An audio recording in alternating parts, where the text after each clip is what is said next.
Hello, everyone, and welcome back to the Erasmus Expeditions. We are beginning a brand new adventure here on the channel tonight. This will be a two-part story. We are going to be using Daggerheart for the first time. I will be running the game, and yeah, we'll figure it out. This is going to take place in a homebrewed setting of mine known as Dowrenland, which is a setting that is heavily inspired by Oz and Wonderland and other fairy tales, kind of put back through the really dark, twisted whimsy of the Brothers Grimm. If you're unfamiliar with it, you can find other videos that take place in that setting here on the channel. Have a perusal, or not. I'm not your mother. But yeah, we're going to play a story that is very loosely based on the Oath of the Frozen King adventure kit that was published by Absolute Tabletop. There should be a link in the description of this video if you decide that you want to purchase a copy of that yourself. I highly recommend that you do. You can follow that link and go do so. I'm going to give the same warning that I give on the beginning of all of my games, and that is if foul language and mature subject matter are a problem for you, even in a game that is based on fairy tales, you shouldn't watch it. There are other things that you can fill your time with. But if those things don't bother you, then welcome. So I'm going to pass things over to my players so that they can introduce themselves, plug whatever they might have going on, tell you where you may or may not be able to find them on the internet, and then I think we can go ahead and get started. So I'm going to start with the ghost, Jason. Yeah, I'm a little ghost-like in this lighting.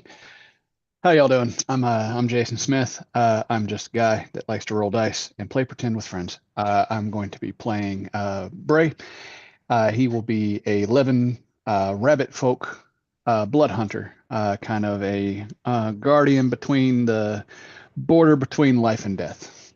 And I am very much looking forward to jumping back into Daggerheart. Hell yeah, man. Excited to have you here, as always, Jason. All right. Next up, we have Jake. Hey, internets, it's Jake from Mini Domain, but I'm here on Erasmus Expeditions.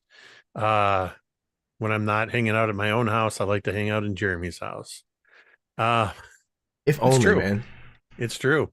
I run the Twitch and YouTube channel, Mini Terrain Domain, where we run a lot of Pathfinder, D&D, kids on bikes, and you can often find 3/5 of the people on here, 4/6 of the people, I guess.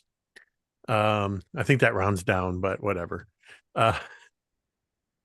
Anyway, I'm excited to be here. This is my second time playing Daggerheart.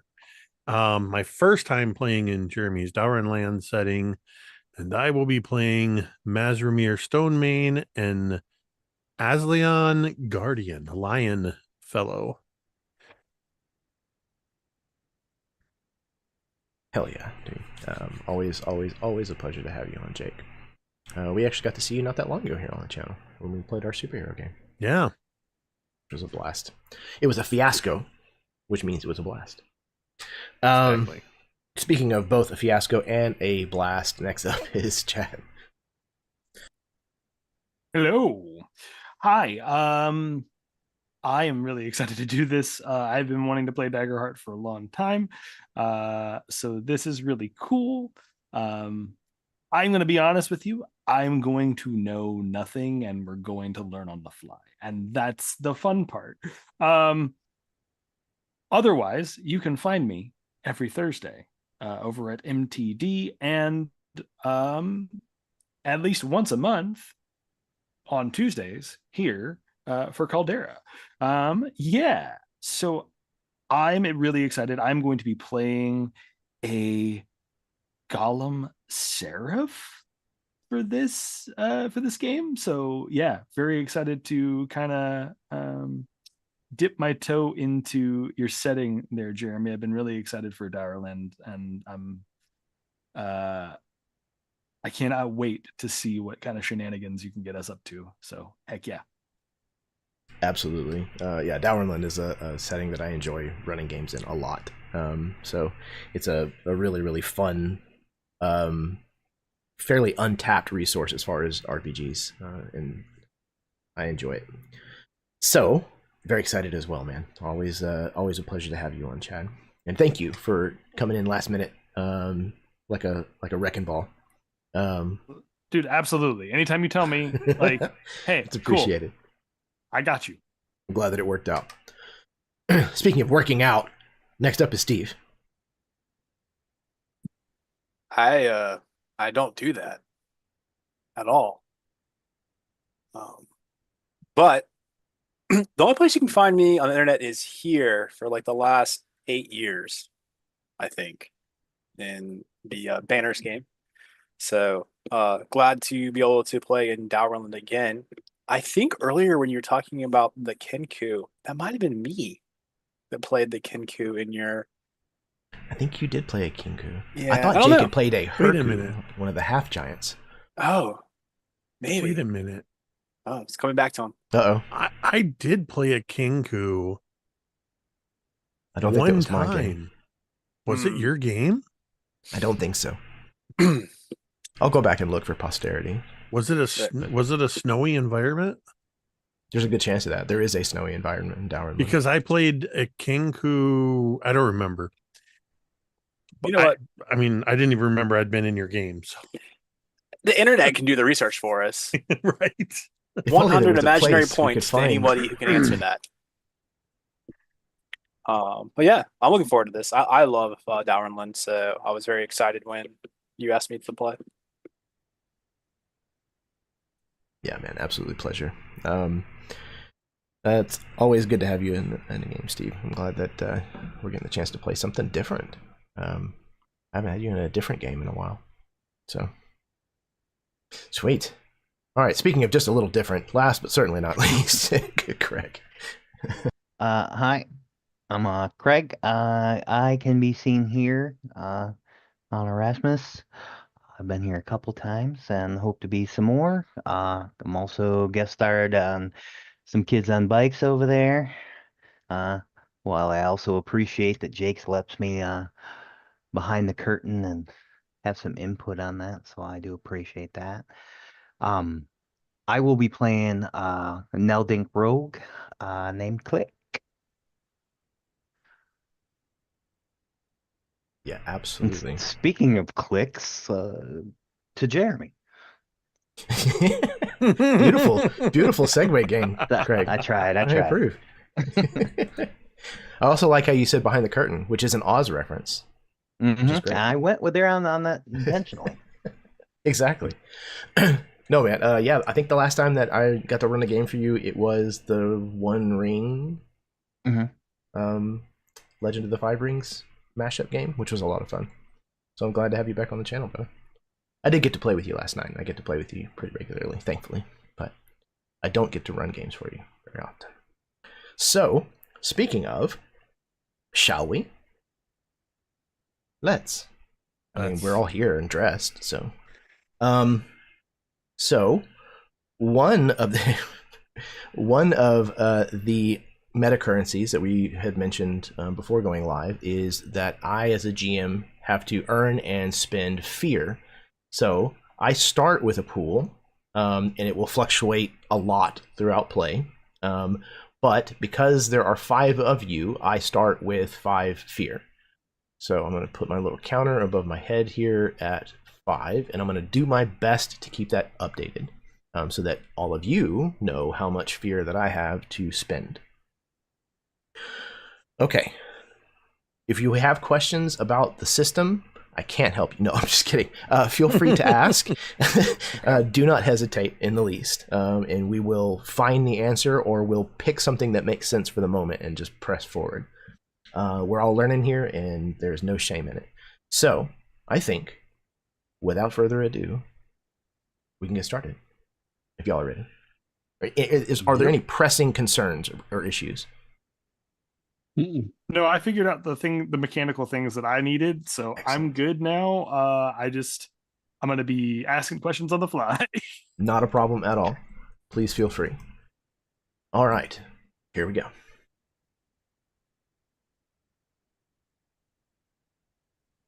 Once upon a time, high in the border mountains of Giant Country, there was a kingdom said to be made from the sweat of the sun itself. That is, an entire city made of gold. There are some folk who believe this rumor to be the reason why a giant's purse is such a coveted prize. Few are brave, or foolish, enough to venture so deep into those dangerous lands that they might discover the truth for themselves. Some even whisper of a curse placed upon the king of this paradise, for his greed was famously as insatiable as a giant's hunger. And it was this very lust for gold that brought about the downfall of not only King Meedas himself, but of the very foundations of this fabled place.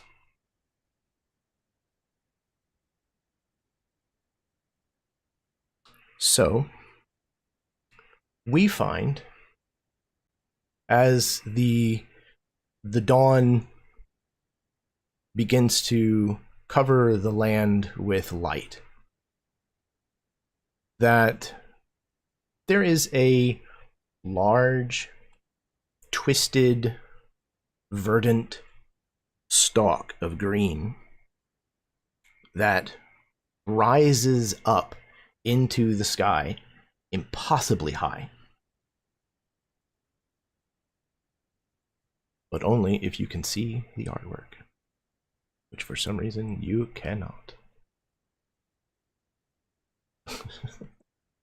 We're professionals here. It's still not doing it. There we go.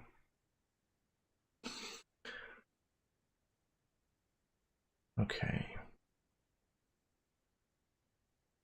Having spent the entirety of yesterday ascending, you finally decided to call it a night, as climbing and even the starlight warranted too much caution. Each of you, please describe who we see awakening and how it is that you slept at this great height, as the dawn paints this towering stalk in hues of gold.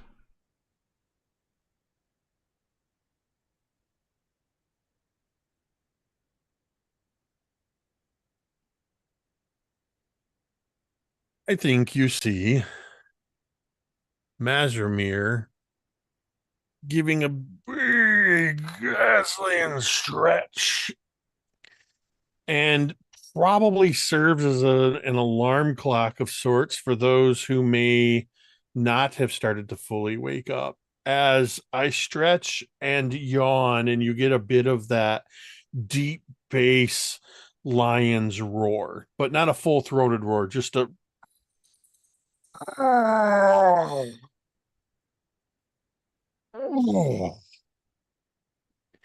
and you see a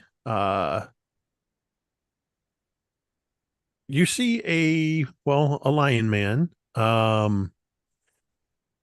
very what's the word I'm looking for, sort of lean, muscular. He wears his mane, it's sort of filled out, kind of matching the golden morning sun a bit, seeming to catch the light of the sun and reflect it back, and parts of the mane come down in braids on either side of his head. And he, I think, immediately following the hearty yawn, you get a sense of how muscular, how strong he is by the fact that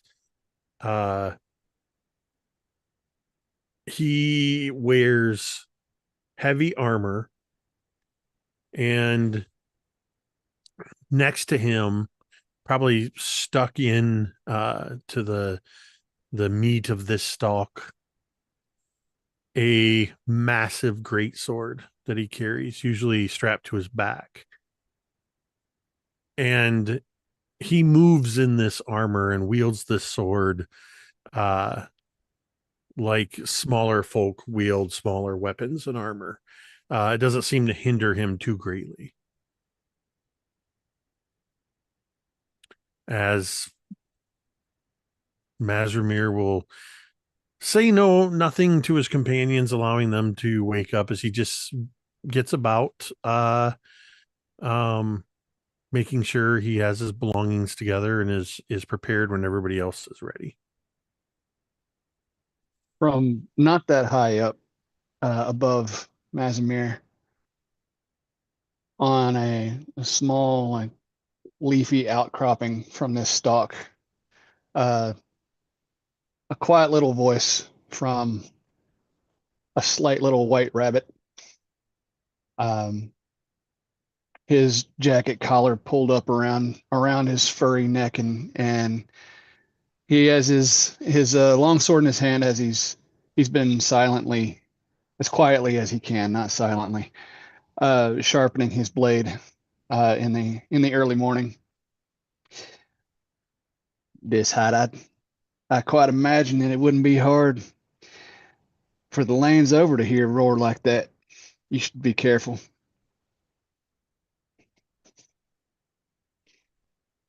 I can't help but wonder if my roar comes like that of a house cat, if these so-called giants are as big as they say.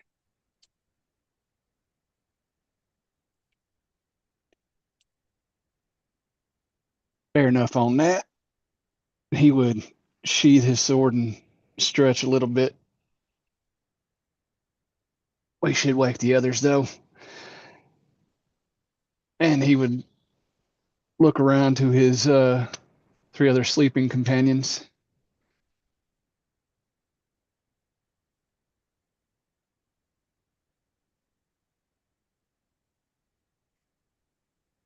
Steve, you're not coming through, sir. So as you look over to where Thaddeus bedded down last night, he's not there. Like, his belongings are there. Professor Snout, his mole elemental companion, is still cuddled up on top of the stuff. But you hear that sort of old man, and we see him walking back from the edge where he has obviously just peed off of it and stood watching.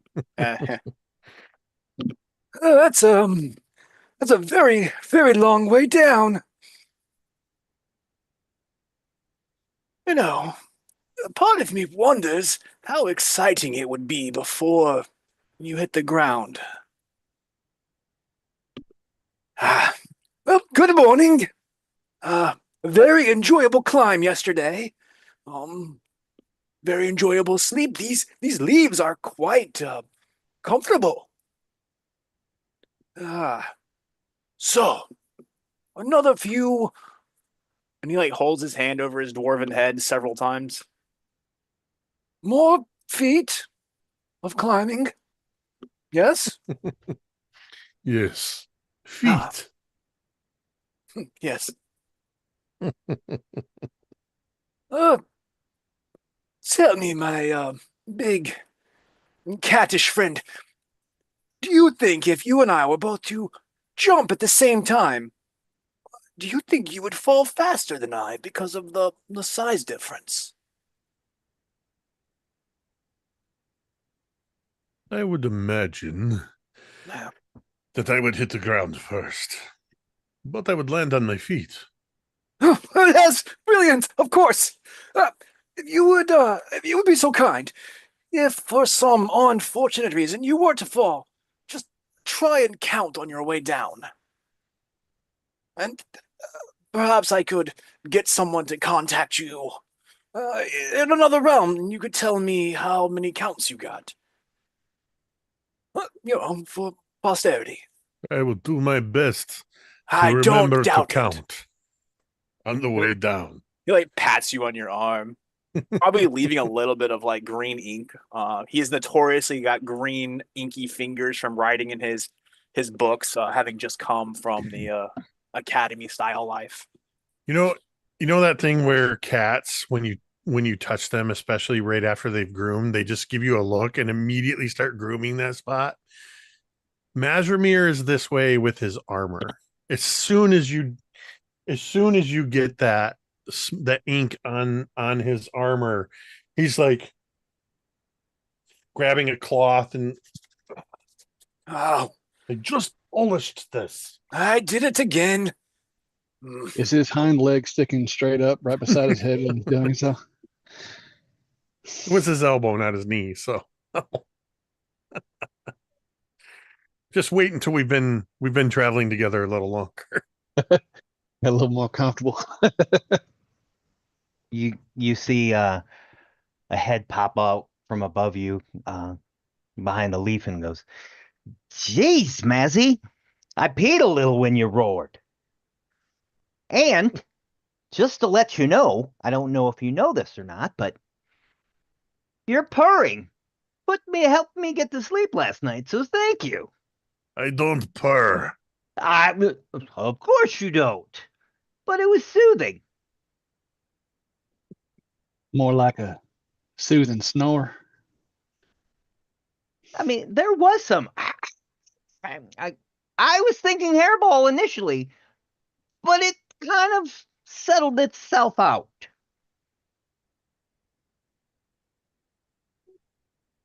I don't know what you're talking about. I slept like a kitten. And you sounded like one too.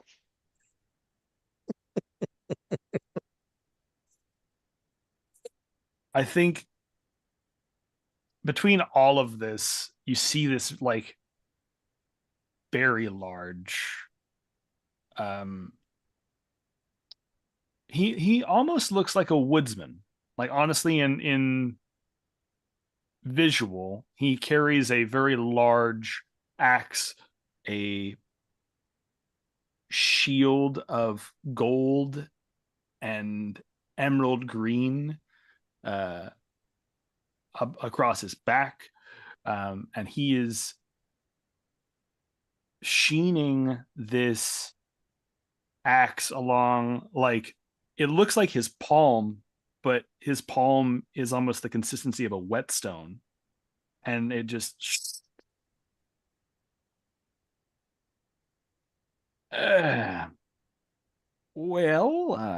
I didn't have to sleep, so all of you seem like you're doing just fine so far. You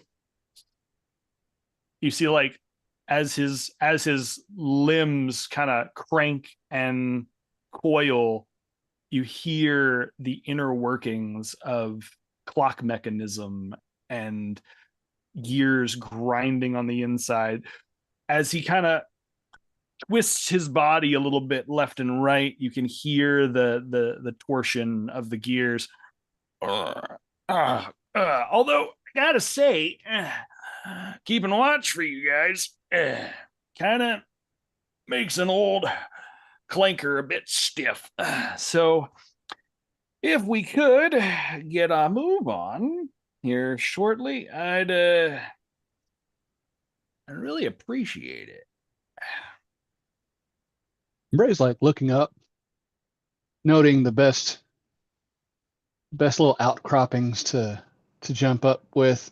I imagine that along the way up here, he's kind of taking point with his acrobatic abilities to be able to place hooks and ropes around to be able to help some of the heavier companions get up easier up this stalk. But as he's looking up, he's really talking to Oak. I don't really sleep anymore. Oh, sorry, Jason. It's Sprocket. Sprocket, I am so Sprocket. sorry. No worries. I just forgot to change it in the overlay. Give me a second. He says, I don't really sleep anymore. I just dream.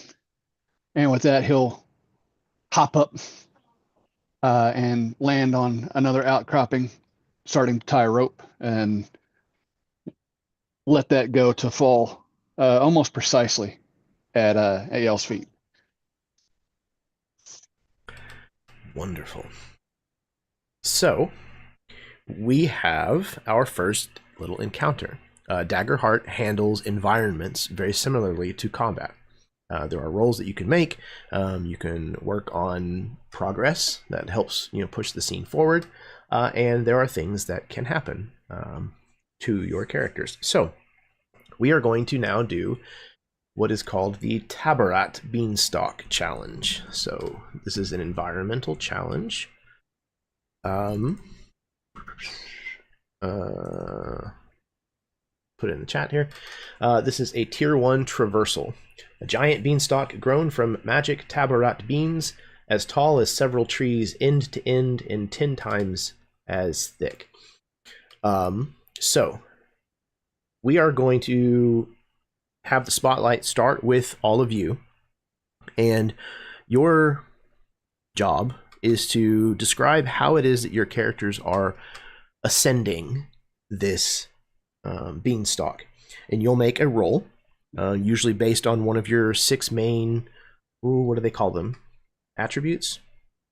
Stats? Whatever it is that they actually call them. And then we will go from there.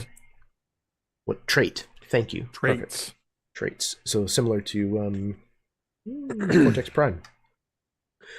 There is a progress countdown that is at set that is currently at an 8. What you roll will subtract and add to that depending on the outcome of your checks. So in whatever order that you choose, the spotlight is yours until you roll with fear, and then the spotlight becomes mine. I guess it would be just natural for Bray to do this with the leap. Makes good sense. Starting action. Okay, that's going to be agility if I'm not mistaken. That sounds good. Yep. So you will roll your 2d12, and then let me know the total of the dice, and then which of them is the highest, the hope or the fear die. And then if you have anything in agility, you would add that to it as well. Okay, so I got +2 in agility, but I rolled a 12 on fear and an 8 on hope. So 22 with fear. With fear. Okay. So what happens here? All right. So that is going to take the countdown from an 8 to a 7. That is a success. However, you rolled with fear. Which means in this situation, nothing happens except that I do gain a fear point. Play then passes to me. I'm actually going to hold off for the time being and pass the spotlight back to all of you, and just simply describe that as you are leaping upwards, you suddenly discover, Bray, as you kind of like leap past this place where some of the morning mist is kind of like collected and hung like around where this beanstalk is. You kind of like leap up through some of that and realize there are birds flying below you. You are exceptionally high in the air, and you're very suddenly very aware of that.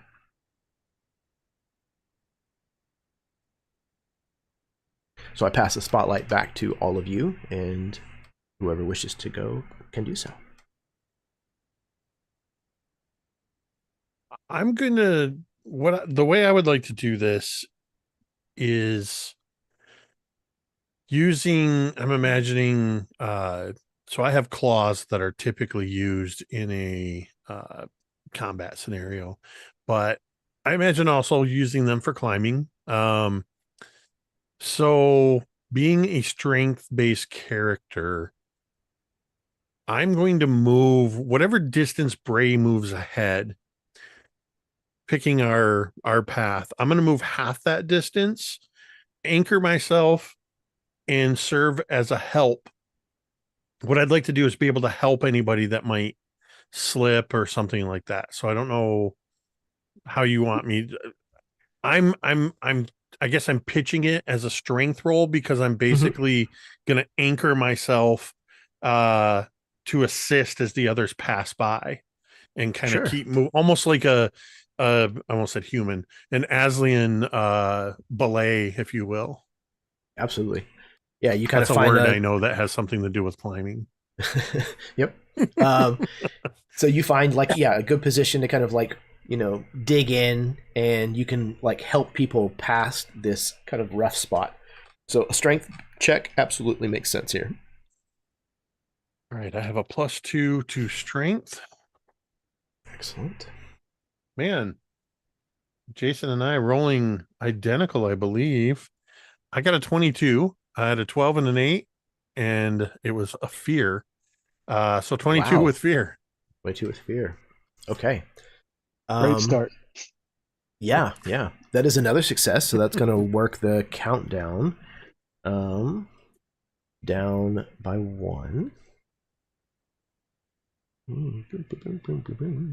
I think as I anchor myself and turn to look towards the others, there's this weird moment where the clouds part, and I just get this sense of exactly how high up we are, which Definitely. I hadn't really looked down until now.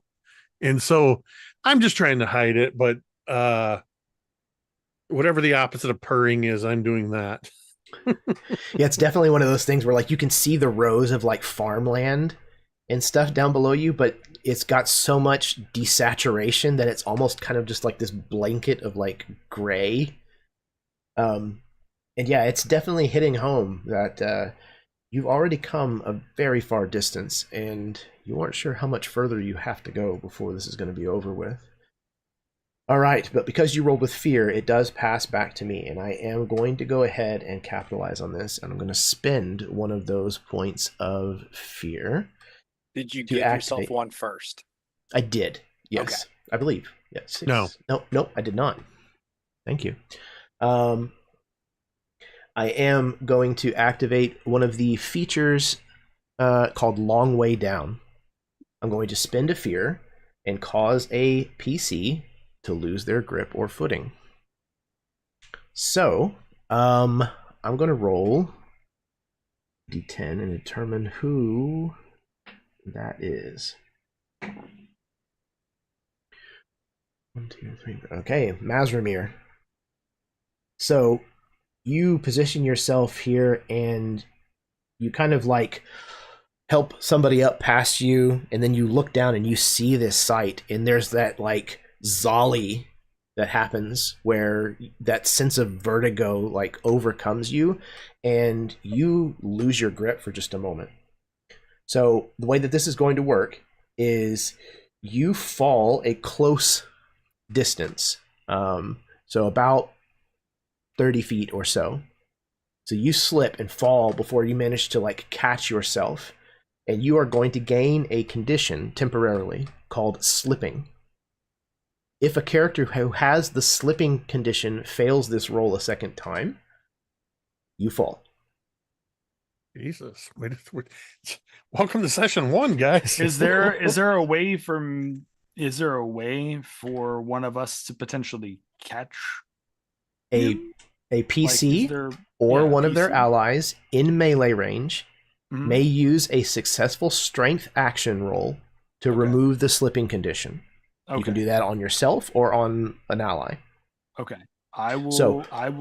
What all of you have seen is Mazramir is positioning himself. He reaches down. He helps kind of one of you up, maybe a second one up and past him, closer to where Bray is. And then he kind of like looks out, and you see this kind of like expression kind of wash over his face that he very quickly tries to hide. But then you realize his hand is on a vine of this beanstalk that is literally just like slowly pulling away, and he doesn't seem to realize it. And then all of a sudden he falls and he tumbles down, hitting one of these broad like leaf that you had just kind of like slept beneath or slept on top of, and it bounces, and for just a moment you think he's okay, but then he starts to slide across this leaf. There's definitely gouge marks where I'm trying to dig my claws in, and I just imagine this broad leaf is either too slick. Maybe it's got whatever, dew or whatever on it, and there's that frantic feline scrambling. So now the spotlight will pass back to all of you. Is there a way to mark a condition? With Demiplane, I'm not sure, to tell you In the the truth. top right-hand corner, you have a box called conditions. I see it. But I don't see it showing all of them. Yeah, the slipping condition won't be in there because it's one that I invented for this environment. Okay. So, but if you want to choose one of the other ones to represent it, it might be a good idea. I think he was helping Click go by when he starts slipping, and you hear, "You're going the wrong way, Mazzy. It's this way." I'm going to use agility to try to climb. Yes, please. Work down the clock. Excellent. Okay. And I have a +1 on that. So where do I put the +1 on the dice? Do I just add it to all the dice, or? So it'll just go to your total. Okay. So, okay. So then you'll tell me your total, and then which of the two D12s rolled the highest. I rolled a 8, a 2 hope, a 6 fear, and so then an 8? the +1. Okay, so is it... And that was with fear, yeah. Okay, so is it a total of 9 then? Yeah. You're going the wrong way. Okay. Then I like... and then I roll with fear. Okay, so... that is not going to advance the clock, because that is a failure, and that is a failure with fear. So I gain a point of fear, and the spotlight passes to me. However, the other feature that this environment has is Perilous Climb. It is a passive feature. Climbing it requires the party to complete a progress countdown of 8. A PC who rolls a failure with fear is immediately targeted by the long way down action without requiring a fear to be spent on the feature. So just as you are admonishing Mazermir for going the wrong direction and falling, you like are looking down to kind of like rib him, and as you reach up, you don't realize you grab like a piece of this beanstalk that's completely rotted and dried, and your hand just like causes it to crumble, and then you fall just right behind Mazermir. You hit the same leaf, which causes him to like bounce almost like a trampoline where like more than one person like double bounces, and the two of you start to slide very quickly, and you also now have the slipping condition. Okay. Jeremy. The spotlight now passes back to you. Yep. As players. Jeremy, I have a question for you then. I might have an answer. Now that two of them have the slipping condition, if I am able, I can only go for one of them, correct? So as long as the spotlight remains with the players, you can continue to take actions. Okay. Even if you have more than one turn. Sweet. Okay. It's a lot more ambiguous. I'm going to definitely try to catch Mazermir first,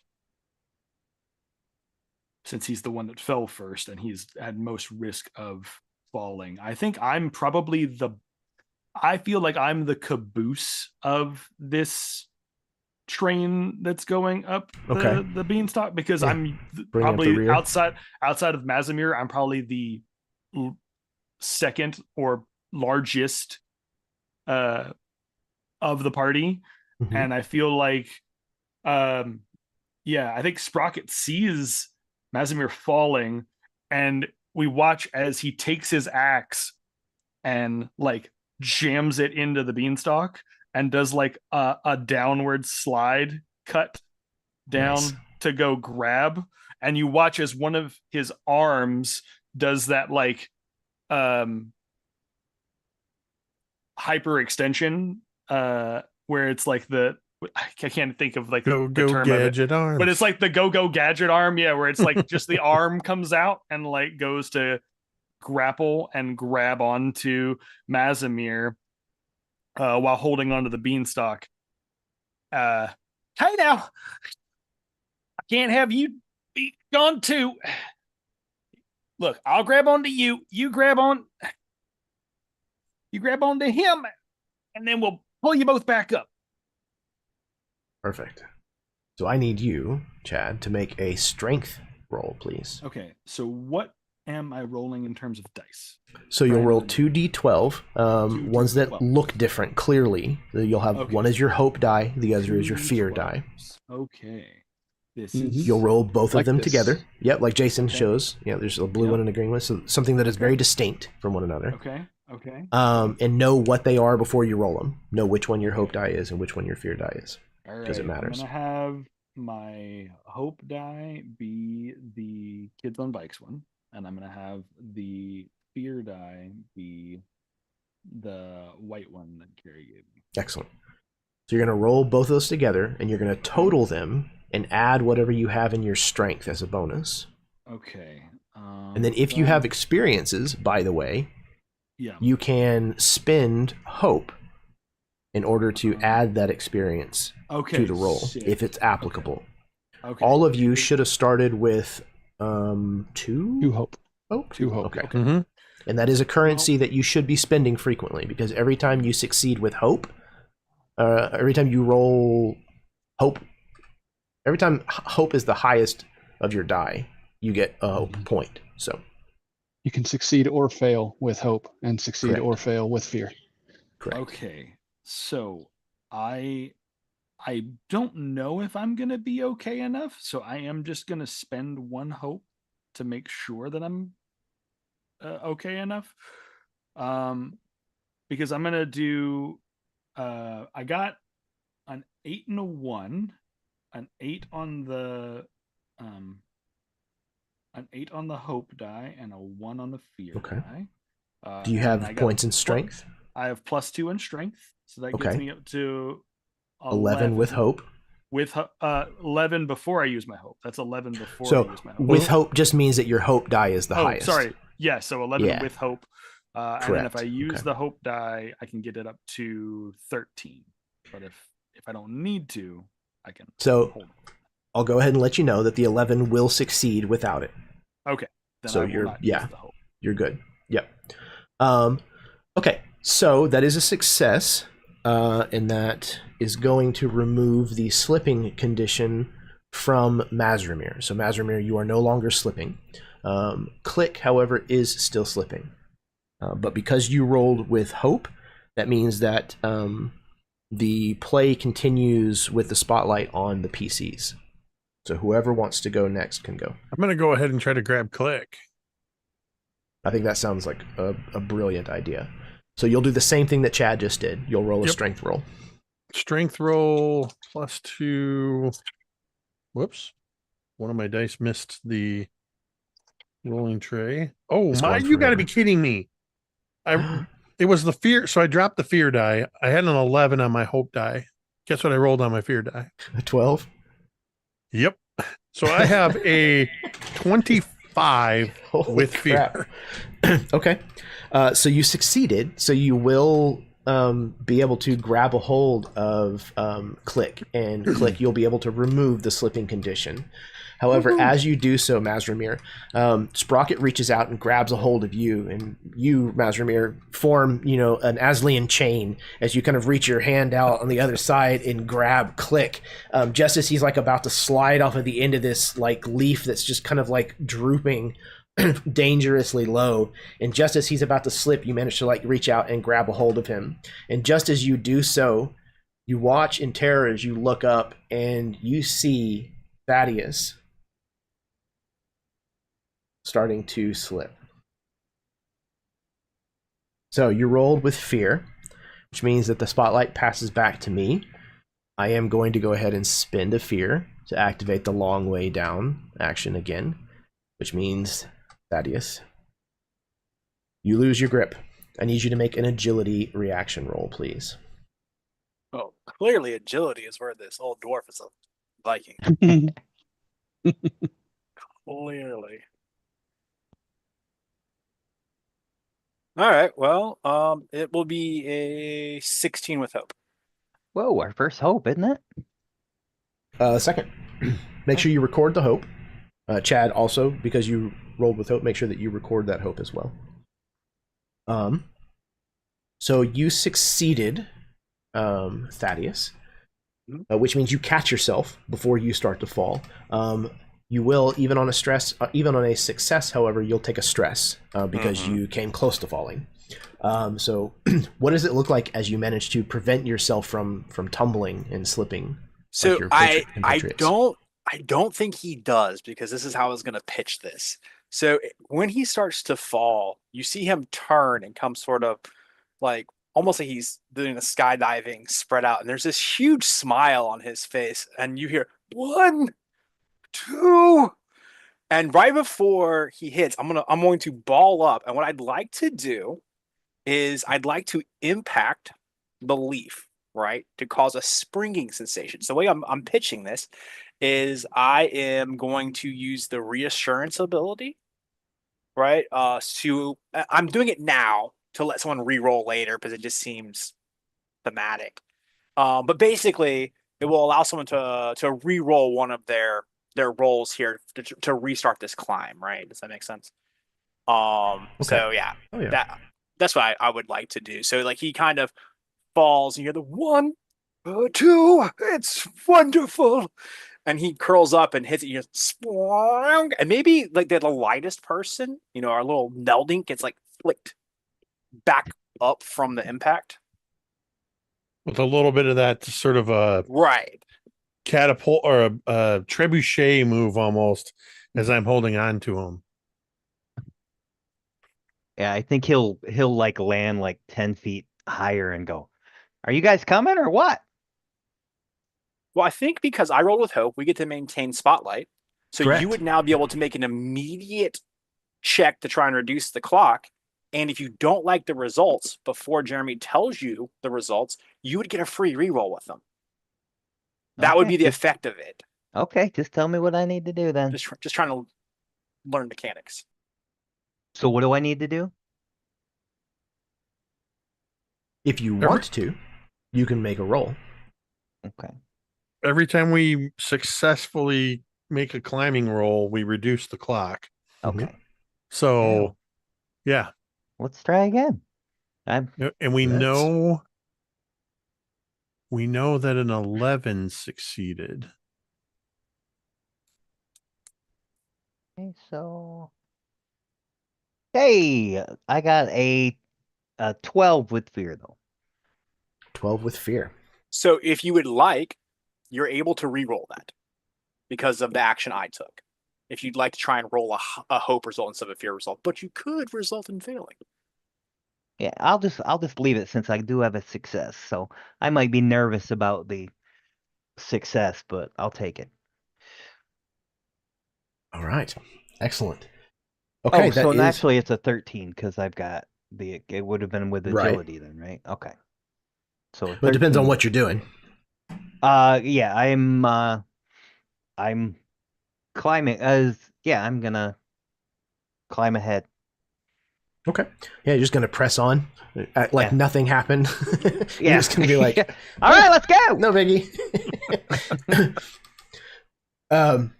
Okay. Yeah. You put one hand in front of the other, and you start to make some progress on climbing this enormously tall beanstalk. However, you did roll with fear, so it earns me a fear, and it passes the spotlight back to me. So I am going. What am I going to do? I think for the time being, I'm going to let it ride. I'm going to pass the spotlight back to all of you and hold on to my fear. So, did either of you count?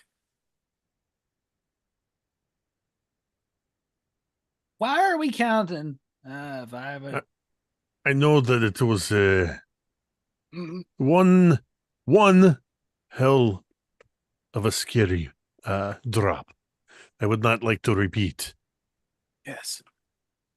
Let's keep movement upward. And I'm going to basically try to get off of this leaf that I almost fell off of and pick my way carefully up, trying to climb maybe I think I'm going to do this with agility. I mean, it's a lower by 1, but I'm not trying to anchor anybody since I've kind of lost faith in my ability to anchor even myself. I'm just going to try to move upward. Mm-hmm. Keep in mind too, if you have experiences that could be applicable, you can also add those in. I don't. That's fine. Yeah, no worries. No, I keep looking back over everything I have, and everything is based around being a guardian, more or less in combat. Right. It doesn't really work in these scenarios.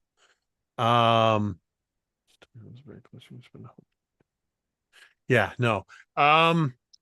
So I have, using agility, I have a +1 to agility, so I have a 19 with fear. Oh my god, okay. I don't know if these dice are capable of rolling Well, with them. It does advance the clock still. However, I do earn another point of fear. Yeah, let's just get you stocked up. Yeah. We want to make sure you have as much fun as possible, Jeremy. That's what I we're trying to appreciate do. that. Y'all are so caring, so giving. As a matter of fact, I'm going to go ahead and return the favor. I'm going to give right back. I'm going to go ahead and spend a fear to activate Long Way Down yet again. He's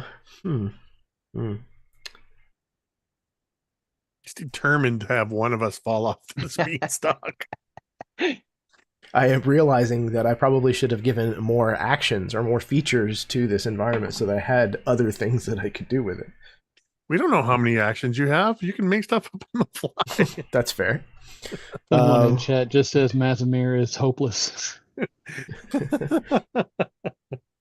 Okay, unfortunately, Sprocket, it has become your turn.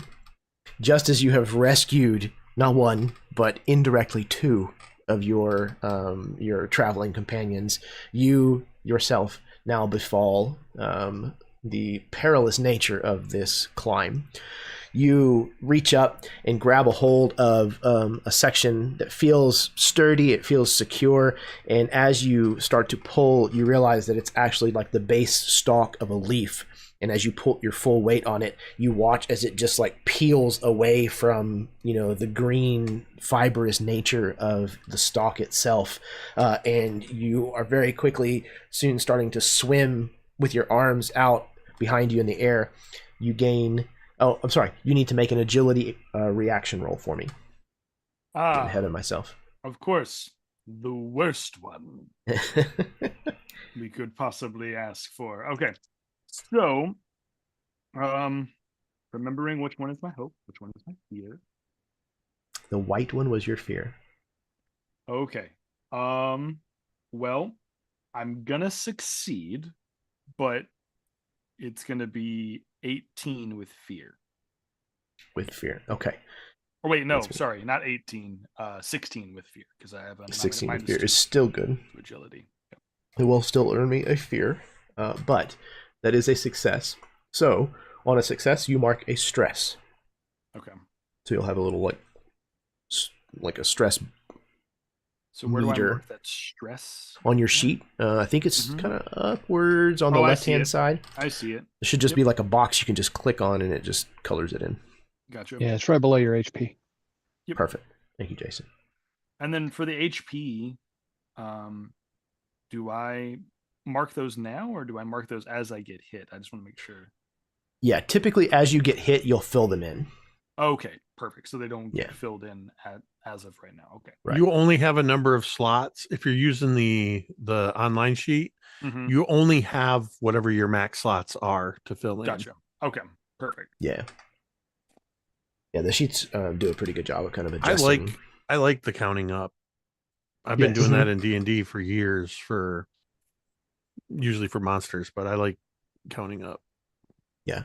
Daggerheart uses a really neat abstraction for like damage and hit points and stuff. It's a fresh take. It's really cool. Yeah, I like it. Yeah, I like a lot of the newer ideas. I can't wait until you start hurting us and we can see how HP works. We'll get there, I'm sure. Especially if I keep clocking fear. Okay, so you succeeded. You took a stress, but you managed to catch yourself. So even though you are kind of like falling backwards, you tell me how is it that you stop yourself from slipping? So I think for Sprocket, I imagine because he has this woodcutter's axe, and I'm very much and depicting him as like a golden tin man, like a golden woodsman, right? His like, emerald green eyes sort of like flicker in fear. Okay, whoa! And then you watch as his ankles. I'm gonna say that like his ankles almost have like those lumberjack pinions, like they come out and they'll just like stick into the sides of the beanstalk, and he'll like pull himself back up with the full bear hug of his arms. Oh, okay. Oh boy. How far up do we have to go? And I'm like gonna look up ahead to see how much further we still have to climb. Yeah, I'm just looking sort of, up, like, it's literally writing like the myself kind up. of thing where it just like travels further and further up until it kind of like disappears in a haze of distance. Okay. With that, Jeremy, though, I think I'm also going to, once I kind of right myself and get myself up, I'm gonna see about like, you know how I know it's risky, but you know what? I've already fallen once, like whatever. Like I think I want to try to get some extra distance. I want to get further up this beanstalk faster. Yeah, So very similar to like in Assassin's Creed where you can grab an edge and then jump forward and then like try to latch on. I'm going to use my strength to do this, not agility. I don't see this as agility. He's too big of a thing. So his goal is to Sprocket's goal is to stretch his arm up as high as he can, thwack the axe into it, and then like pull himself up. Very very much like climbing a rope uh, would be. Like you're finding that pinion, climbing, finding that pinion, climbing. He's just going to keep trying to do that as much as possible. absolutely. All right, so roll that beautiful bean footage. Okay, so that is, ooh, sweet. That's an 11 with hope. 11 with hope. Okay, that is another success. I'll mark the clock down another step, and it is with hope. So you record your hope point, and the spotlight stays with the party. So whoever wants to take a turn next may do so. I want to pitch. Oh, I'm sorry. Go ahead, Jason. I was just going to say, I think Bray has been seeing his larger companions like struggle and slip and almost fall several times, and he's taken the opportunity to kind of rig together like a kind of a rope harness. I would like to use my acrobatics to like come bounding back down from where I was, where the rope is attached to the higher up, and I would like to use my acrobatics to like kind of quick grab somebody on this harness and then swing back up so that we can kind of like use the rope to hoist. I don't know if that's too complicated for one action. That was just an No, idea. not at all. I don't think so. Again, kind of what is one action is very loose with Daggerheart, Sure. it seems. So I definitely think that fits. Is this something that you want to try to employ your ancestral? You have like an ancestral leap, don't you? Yeah, I do have hop. Yes. Hop, nice. Is that something that you could apply here, or that you want to use here? I think it's kind of central to what I'm trying to do, and I have an experience called Acrobat that I think even would help. better. Absolutely. So where is? I had to print the custom card because Demiplane Right. is not letting us use the stuff yet. So hop. can leap anywhere within close range as though it were a normal movement and mark a stress after an adversary makes an attack against you. Hop away to gain +2 on your evasion. Okay, so the second part of it, not so much in this situation. Yeah, not so much on that part. Okay. So, yeah, so basically it's like I can traverse this difficult terrain as though it were normal. Yeah, I love that. Okay. And the acrobat would give me a +2 to the roll as well. And you And spend I think this would a fall. hope to activate that. Is that right? Because it's an experience. Oh yes, yeah. The acrobat, absolutely. Okay, cool. Again, just going through the steps to make sure that I understand the wheels and the way that they're turning. Yeah. I believe that's what experience is. Okay. That it's like a cost activation. I believe you're right there. So I spent that hope. I'm down to 1. I am got that +2 on this roll. I'd say this is safe to say this is agility. Yeah, it sounds like it. Or okay, cool. That is a double 7, so that is a crit. Critical. Fantastic. Nice. Hell yeah. So that's cool. Yeah, so visually, you guys would see just a blur of white fur as I come bounding down, and it's like an expert playing a platform gamer. It's just like I'm bouncing off of surfaces and using my little rabbit legs to like bounce forward to the next surface. So I'm bouncing around, and I think Sprocket finds himself as he's like pulling himself back up from that leaf that was falling. He feels this rope harness slip just up under his mechanical arms as Bray swings back up to the ledge just above the stock where I'm holding, and yell down to Masmir, "When I lift, you pull!" And I hop and I pull down as hard as I can. And it works like an absolute charm. This mechanism, this impromptu, gadget, if you will, pulls them up higher into the beanstalk, and though the clock is not run out, it is very close. So that was with hope. Well, I don't know. Again, I hope on that. I'm assuming if it's a crit, I believe a crit gets a hope. I think you get a hope and you clear a stress. I don't yet have any stresses. Perfect. Cool. So the spotlight stays with the party. So whoever wants to go next may do so.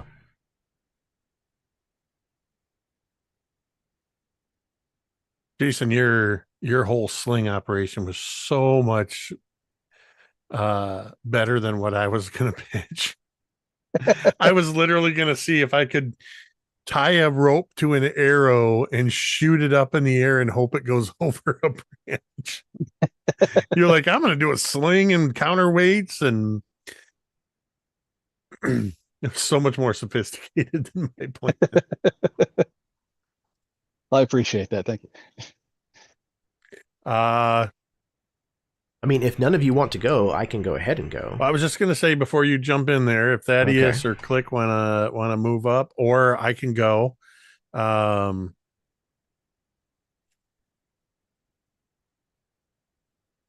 would offer to put you on my back, but there's no need for both of us to fall at the same time.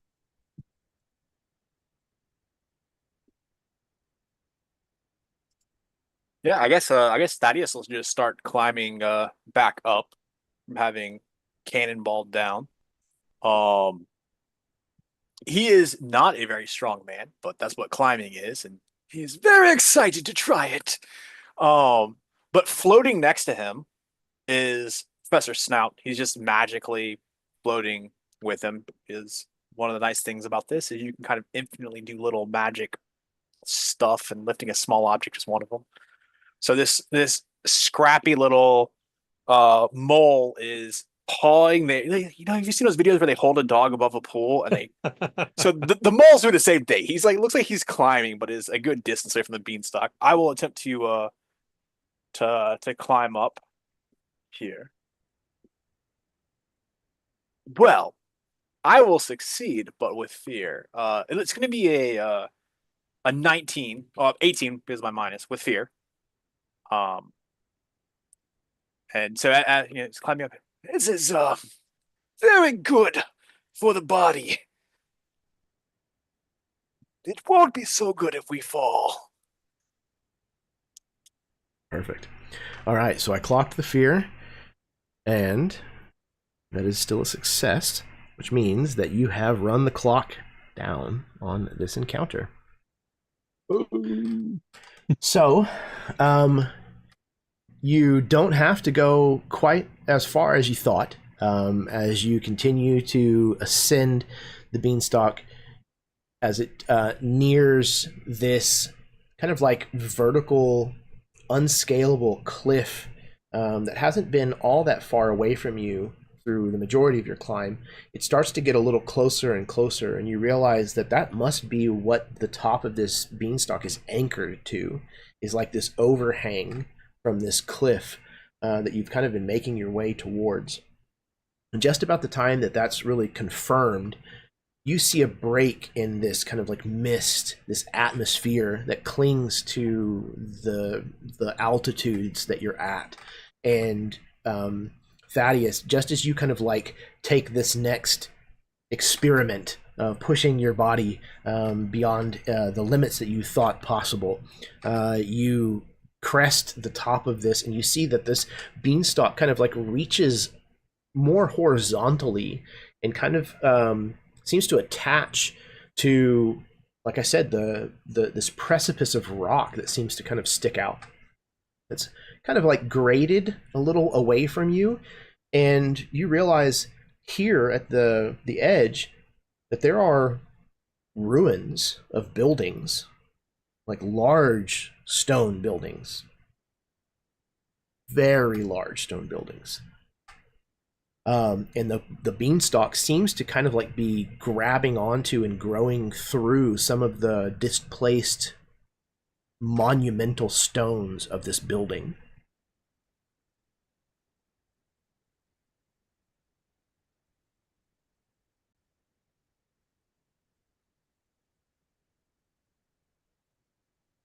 Well, I thought it was a bit further, but here we are. Yes. I do expect going down will be just as invigorating.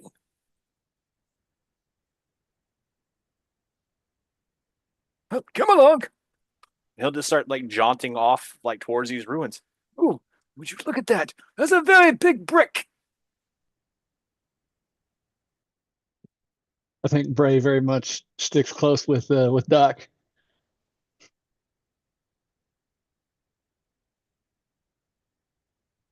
I very much do not want to do that anytime soon. Again. And then just sort of stand there looking at these as Doc and Bray are heading towards these colossal ruins, just sort of looking up and seeing the small figures by comparison. Although perhaps more climbing is in our future.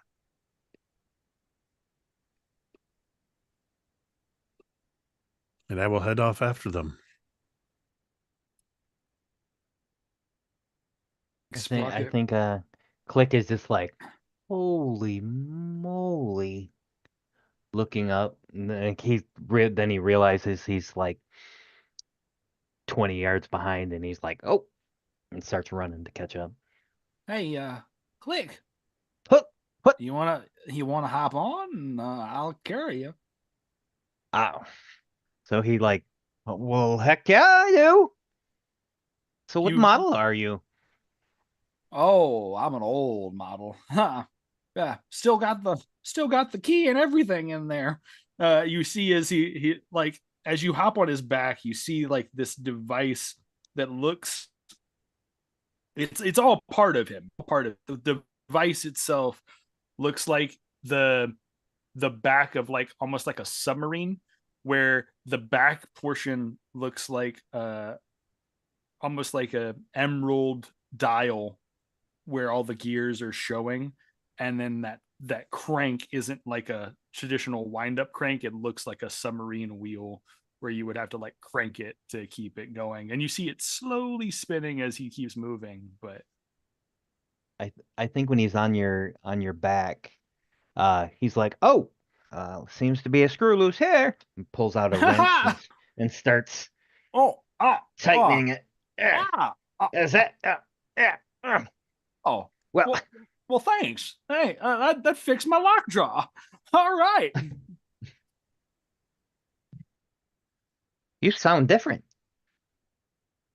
Well, imagine sitting out in a forest for, years and nobody remembering that you had to, be here. So, hey, anywho, let's catch up with the others, huh?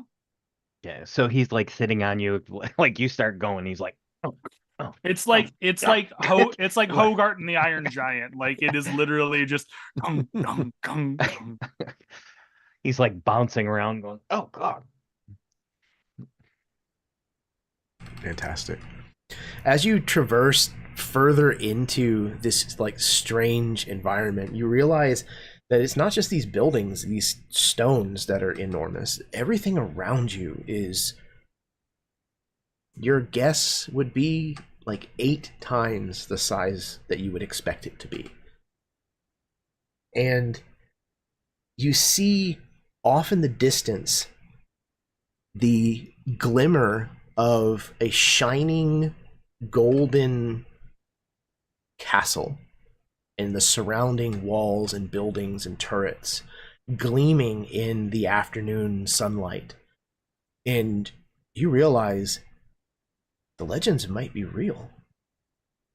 You'd come all of this way with the hopes that it could be, that there might be a city of gold here in the mountains. And there it is. I would like, for each one of you, if you would please,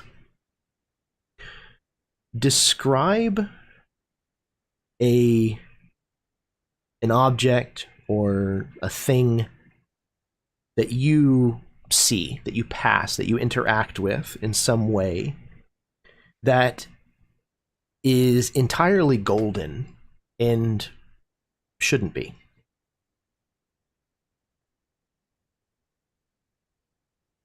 I think one of the first obstacles that we encounter that's not really an obstacle is as we're passing through what to us probably feels like, on one of these ruins, probably feels like a semi regular sized doorway. On the other side of it, in actuality, it's just a gap in the stone where stone has shattered. We're passing through this into the interior or exterior of a ruin.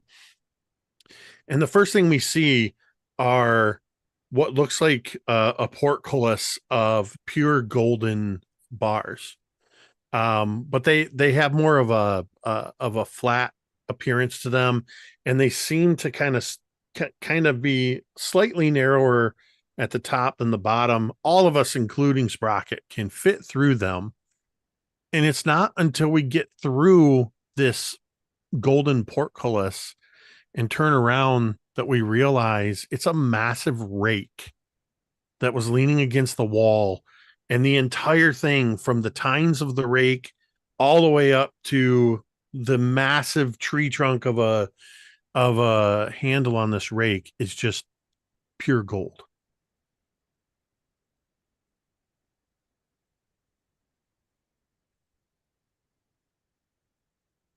That seems a bit unnecessary. It's impractically heavy for raking leaves.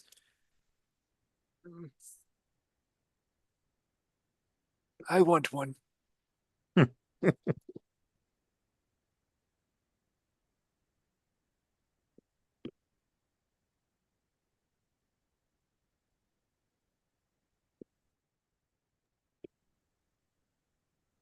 I think out next to this, um, as you sort of look around, there are some perhaps the remnants of perhaps a once tiny garden that are kind of growing wildly, with what to us would seem like maybe hamster-sized beetles, which would really only be aphids, just having gotten that big. And I think walking a little bit forward, Thaddeus is pulled out a rag. He's wiping his head, and he sits down on this golden rock. Hey, look at this. Everything is, well, two things at least, golden.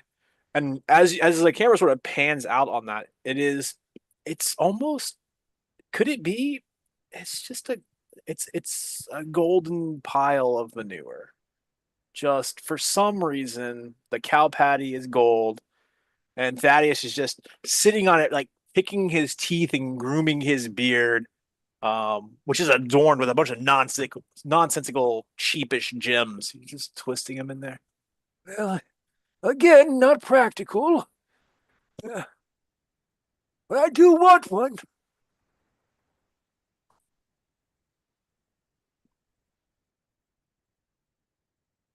I think I think feeding on this garden here where he's got the golden poo that he's fixing his beard in. You see discarded vegetables that had been plucked from the ground, just completely solid gold, like some onions, a carrot. You see that they're all kind of thrown about, almost in like a panic, like somebody was trying to find some kind of sustenance, and everything ended up being this this golden nightmare. And I think Bray kind of reflects on that, and it's he sits there for a long time. I mean, just imagine starving to death on one's own greed. Nightmarish.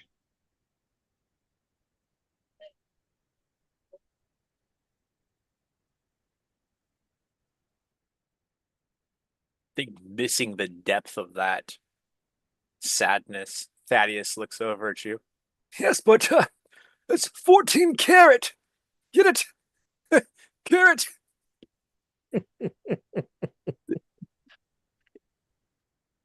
I facepalm so hard you can hear my paw slap the flesh beneath the fur. I think you get a genuine laugh out of Mazrimir at that. I get that joke.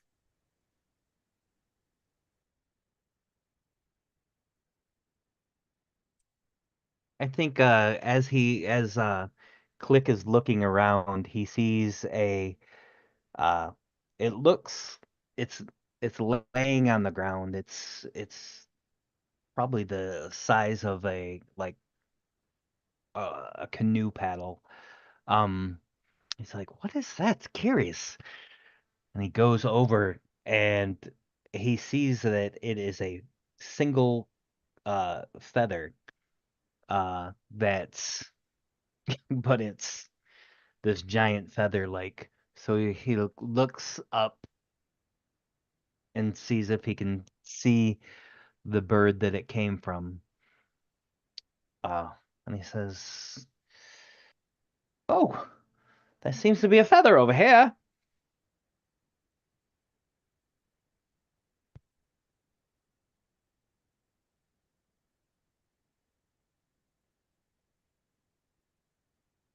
There was one more. I think it's Chad. There it Oh. is. Yes. Oh. Give me 1 second. Sure. Yep. You've gone invisible. The Great Disappearing Golem. Sounds like a Hardy Boys book. You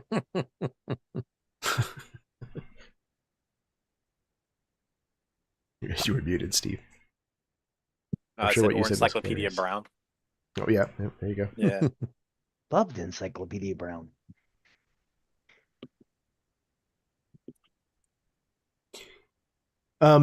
So yeah, you continue moving deeper and deeper, further and further up this mountain, into this very remote, but as you get closer and closer, increasingly more gilded kingdom. You keep coming across things that shouldn't be made out of gold, and yet they are. Up to and including some like entire walls, or what's left of them. You see no people. You come across a few animals here and there, but the animals themselves are also solid gold, and 8 times the size that you would expect them to be. This is truly an alien, strange world that you have found yourselves in. And as treasure hunters, people who have come seeking wealth, you're kind of astounded at how readily available it seems to be. The only caveat, the only difficulty that starts to dawn on you is that getting some of this stuff down is going to be very difficult. You mentioned several animals. I would like to pitch something. I think as we come around a corner, Mazrimir, you hear almost a hiss of being startled, just this and just reaching for the greatsword. And then as whoever's behind him comes around in the camera, there's this massive rat. It's probably tilted slightly, like it got knocked over. So it's slightly canted. And I think realizing that it is also one of these strange golden monuments, I would like to try to break one of its whiskers off to possibly be used as a weapon in the future.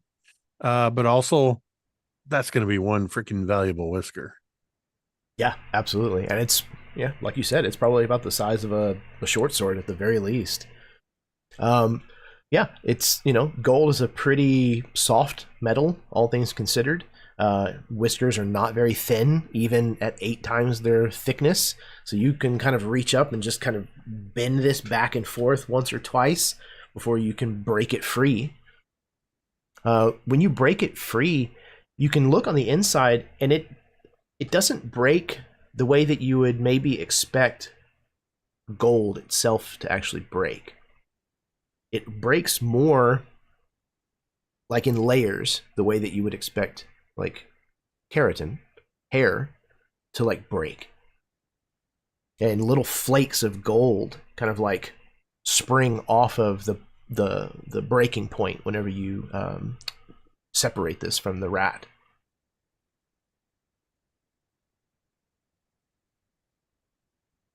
I'd like to trade up some of that gold dust.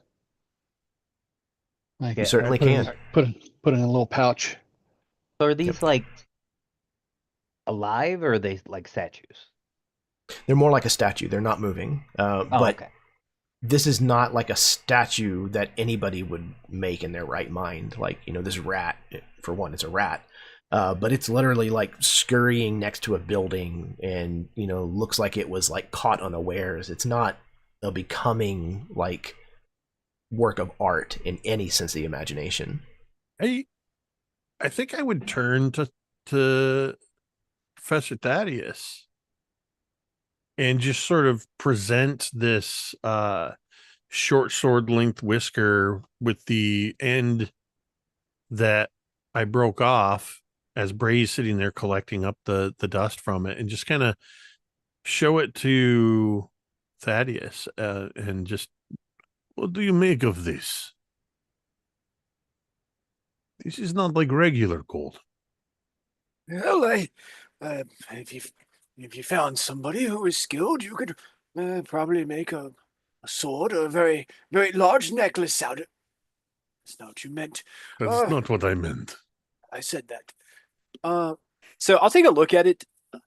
Does it become organic at some point, or is this gold through and through? No, it is gold through and through. Well, It just seems like it was made of organic material.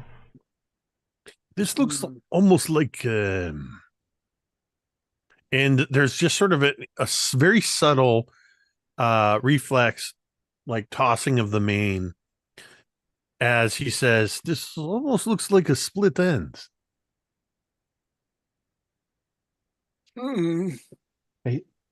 This whole place is cursed.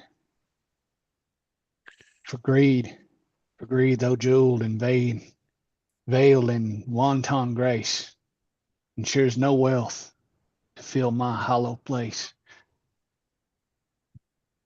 And I'm wandering around, like picking up like mundane things that are like cast aside in gold. This is surely. I mean, yeah, we can be rich from this, yo. Yeah, right. We can be rich from this, but the cost of what went down here is something we should be careful of. I think Thaddeus is like tapping his like the side of his head with that gold. Yeah. Have any of you ever heard of any magic that can do this? I'm sure it has, and I've probably read it somewhere. My nan used to tell us all kinds of tales Yes. of curses of the heart, curses of the vanities of those that live in these realms. Oh, she sounds charming. She rather was. Yes, no doubt. How long do you think it would take us to melt down a rat of this size? I think as you say that, you look over and you see Click like trying as he's hanging from the whiskers, like trying to break it. Exercising. Wonderful. On that point, I think if Click is doing that, I think you just watch Sprocket just grab it with a couple with one hand and like pull them off. Oh, there you go. All right. Well, thank you. And yeah, he of opens course. his bag, and as he opens the bag, you see that the turd, the golden turd, is in there from like a couple hundred yards back. I think, Jeremy, to go back a little bit, I think while we're all sitting in this garden, it occurs to me, I think for a minute, Sprocket sort of gets this little glint in his eye where the reflection of something far off on the right kind of like shimmers in the light. And as he kind of comes around the corner from wherever we are in this garden, I think like a small golden lake has formed. But because of the fact that he begins to walk on this golden lake, thinking it might be like ice or that it might be brittle under his golem feet, but it doesn't break, it doesn't shatter like the brittleness of the whiskers. It holds its shape like ice, and you watch as he walks across this spilled gold that just sort of like rivulets through these little channels in the garden. And we kind of pan up as we see where the water, or what once was water, has come from. And it's an overturned giant watering can that has like divoted itself into the earth and upon falling, whatever magic was in the watering can spilled out across the water and now has created this golden lake that is now shimmering the sunlight off of it. And I think for a moment, it reminds him of, yeah, Jeremy, if you'll allow it, I think it reminds him of the Emerald City. It reminds him of that yellow brick road. It reminds him of his home and where he's from. And he kind of gets lost in that for a moment and then looks over. Well, whatever's here is,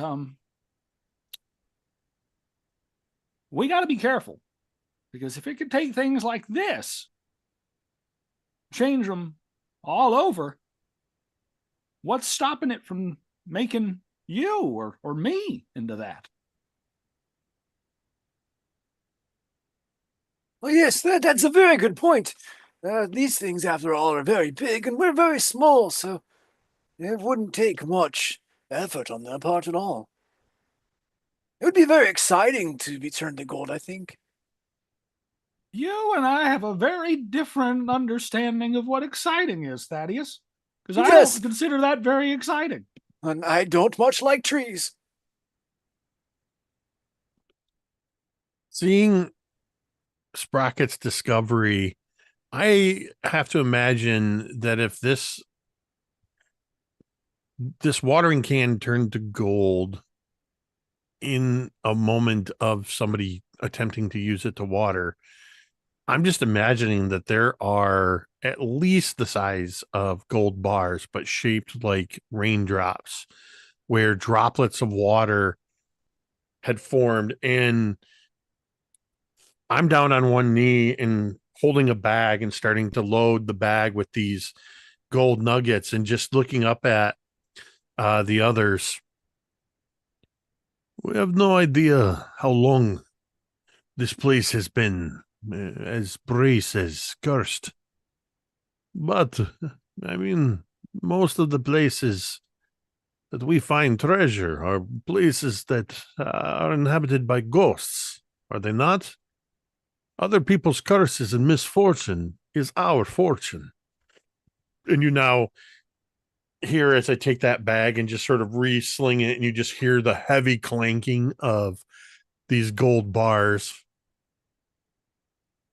These pieces of dew drop, just like you're just like full circles of dew just dropped into your bag. I'm imagining for some reason they're like they're like the size of like cheeseburgers. Just full golden cheeseburgers. I think though, as that clanks on your back, oh, well, I think you'll fall much faster now. Then I will count faster. Excellent. I don't think that's how gravity works. I'm not Oh. the scientist here. Yes, I gave up science a long time ago. I think Click is going to look at Sprocket and say, I think we might find more gold at the bottom of the beanstalk. In fact, in the realms of Dowrenland proper, back where all of you are from, especially in the areas that border giant country, again, a giant's purse is usually like a treasured relic to come across. The few people that have managed to kill one or come across one that has already been killed or died, a purse of a giant is almost always guaranteed to contain gold. Now, it's usually not coins, and it's usually not full objects, but it is pieces of objects that have been broken and hacked, and it actually forms somewhat of a currency in certain cities.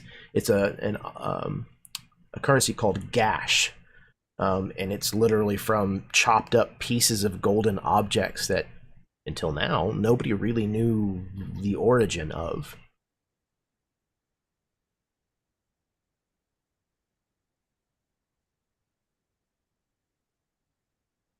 Well, shall we press forward, or we could keep gardening, I suppose.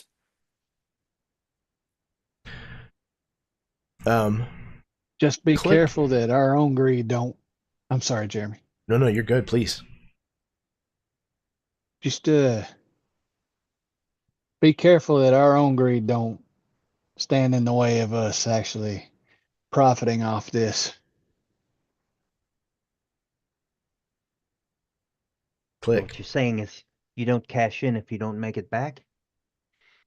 Yeah, that's pretty much exactly it. Yeah, if we if we That's a don't good way to make put it. Click. You're having this conversation with Bray, and you kind of look over and you see another golden feather, not that far away, and it's definitely the same kind. And as you kind of like move over towards it, you see another, and then another. And as you're kind of like following this, almost like a breadcrumb trail, you find as you look up, suddenly you're standing in front of a strange looking wall. It's not made of gold. It's brown, and it kind of takes you a moment to realize that this 8-foot tall, kind of slightly curved wall that you've just come across is actually like woven wicker. And you realize that it's a basket. And as you kind of like step back and look, you can see the like domed tops of what look to be enormous eggs made of solid gold inside of it.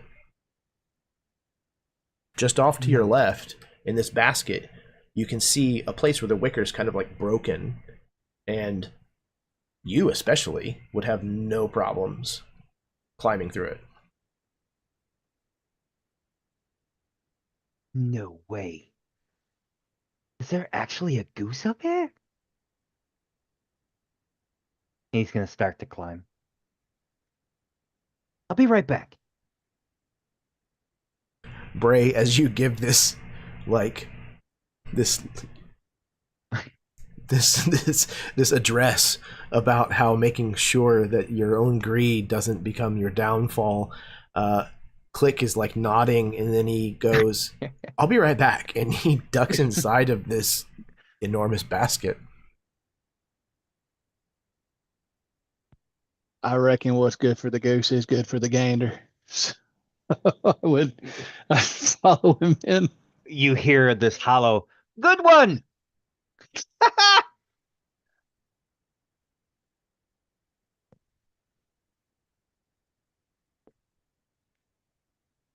Okay. So, yeah, the rest of you notice as Bray and Click are kind of laughing back and forth that Click seems to have discovered an enormous wicker basket that seems to be brimming with golden eggs. So I can see that finding the gold isn't going to be the problem. And getting to the bottom of the beanstalk, it won't be a problem.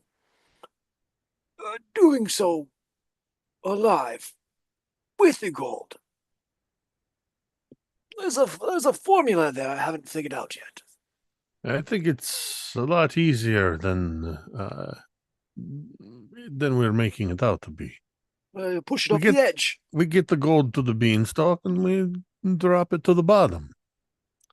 Climbing down will be much quicker than climbing up. Yes, but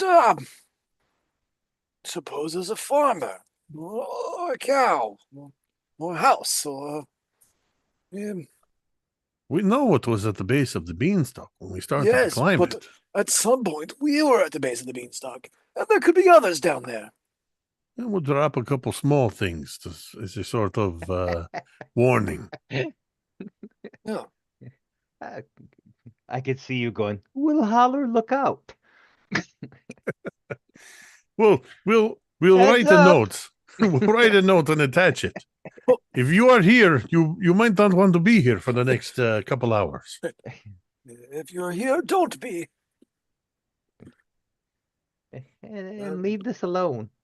The eggs do present a very rollable form of gold.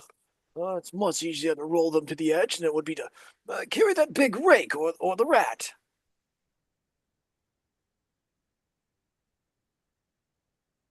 But if we Man. push them off now, someone may get to them before we descend.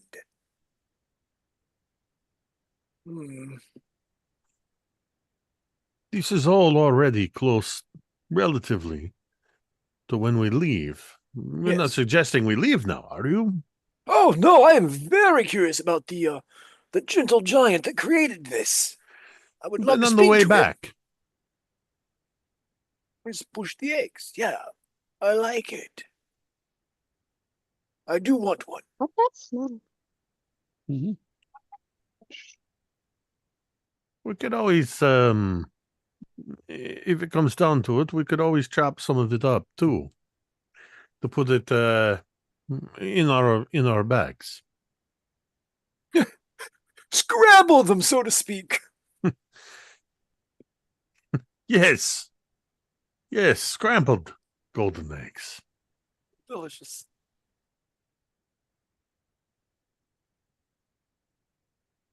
Excellent. So, what I would like is for each one of you to give me a good reason as to why you've all climbed into this basket.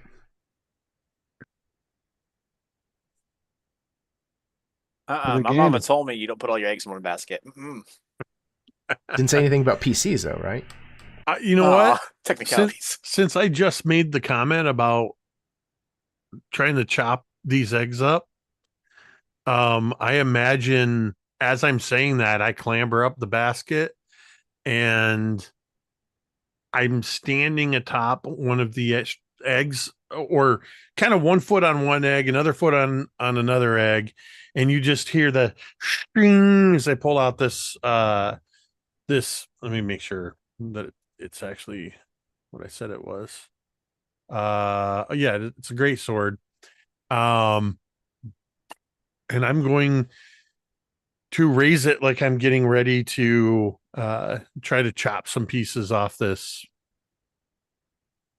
I don't know why that just got me. This is such a dumb joke. It just got me. It says it's an okay sword. Yeah.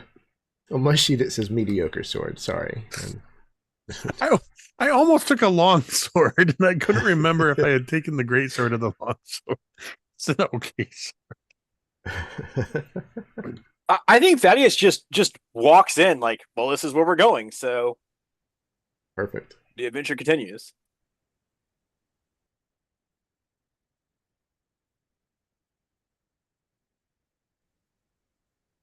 Sprocket, Um, right? So where just so I have context, where are we? Oh yes, currently? sorry. Click found an enormous basket, Yes. like a wicker woven basket. It is brimming with golden eggs that are giant. Like somebody pointed out, they're probably about 3 feet tall, each, and there are many of them in this basket.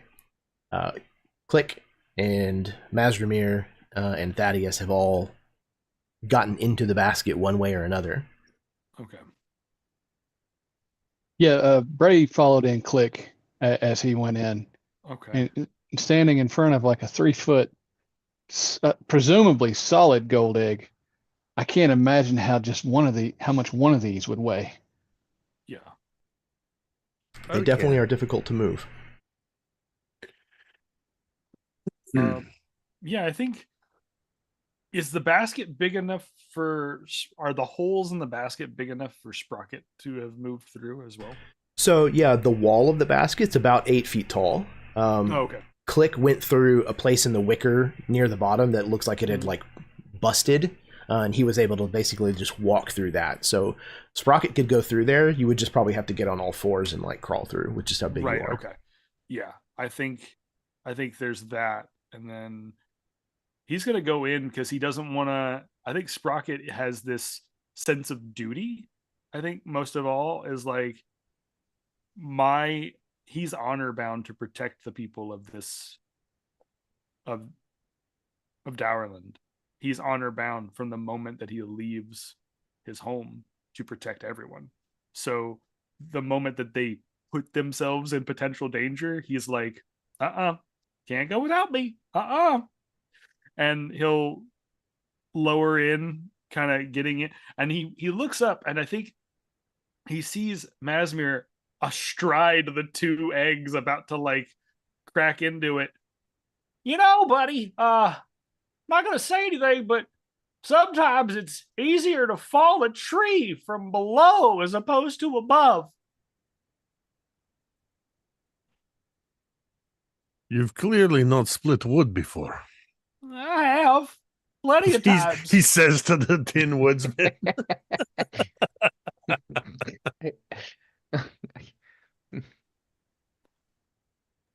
But you go ahead. Try to strike it from above. I'm not going to stop you.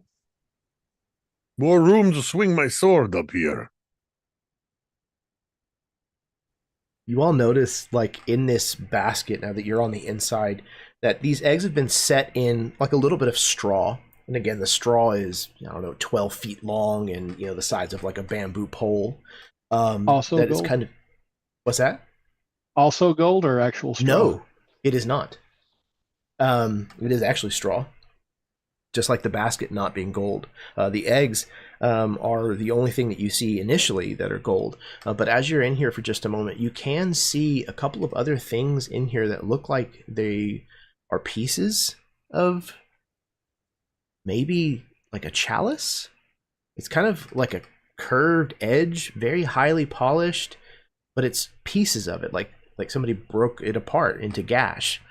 And it's kind of down in the bottom of this basket, and there's not enough pieces of it that you think you'd be able to like recompile an entire chalice, at least not one of this size. So it's kind of strange, but you don't have a lot of time to really worry about it, because as you're kind of all in here talking, all of a sudden a shadow like passes over the basket. And as you kind of look up, you see an enormous goose circle like a dragon, like banking, and it comes back around and you hear this honk,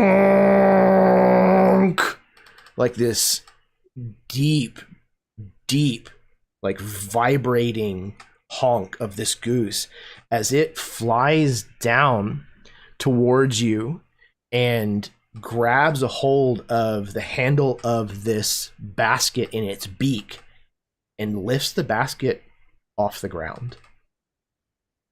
In a moment, all of you are airborne.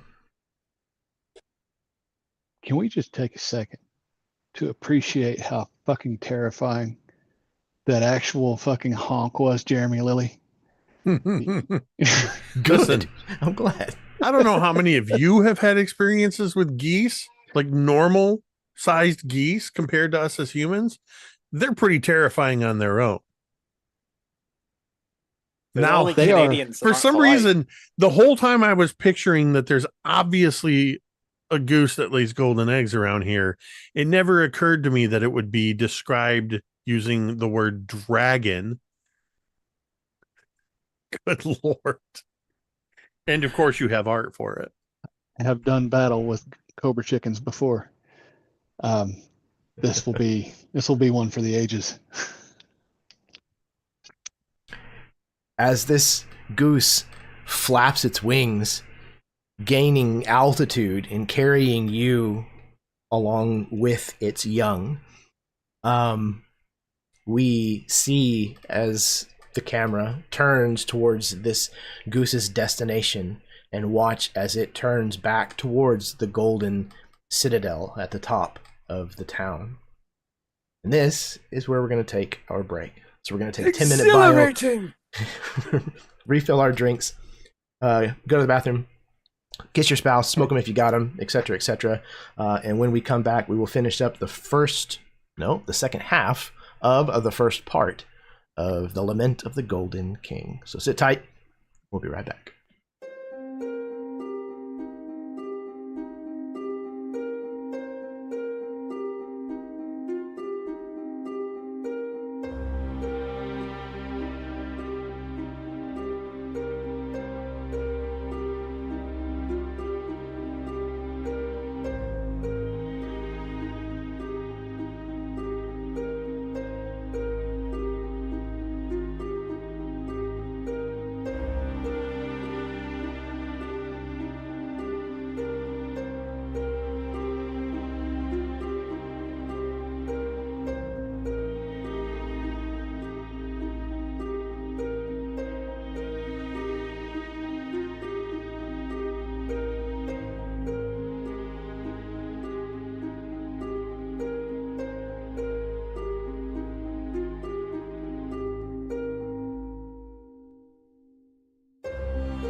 Hello, everyone, and welcome back from our break. We are here tonight running Daggerheart, allegedly at least, and we are playing Lament of the Golden King. This is a Dowrenland fable. Dowrenland is a setting that is homebrewed by myself. It is heavily based on Oz, Wonderland, and other fairy tales with a dark twist. We rejoin our heroes, treasure hunters, explorers, in an enormous wooden or wicker basket that is filled with golden eggs that we now know belong to a goose. And we know this because the goose has the basket's handle held in its beak and is carrying said basket with the eggs and our illustrious PCs far and away towards a golden castle that sits kind of at the crown of this golden city. What I would like is for each of you to kind of paint a picture. Tell me, what exactly is the general vibe, the consensus, the emotional state inside this basket now? Well, Bray is kind of like just grabbed onto a piece of the wicker and leaned out of the very entrance that we all walked into this thing with, and I'm kind of just like hanging off of it, legs and holding me up as I lean out and just let that wind. My ears are flapping back in the wind as we're flying towards this golden castle, and I want a good clear vantage of where exactly we're going.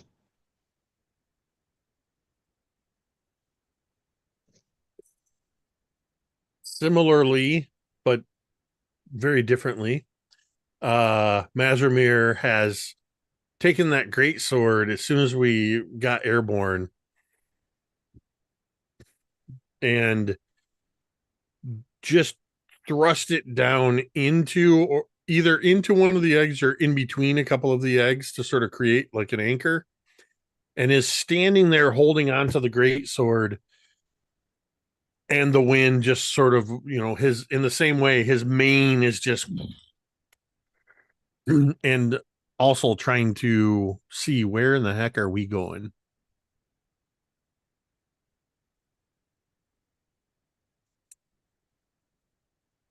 You look majestic, Maz. Back at you, Bray. I think that Click is gonna look down and go, I can see my house from here.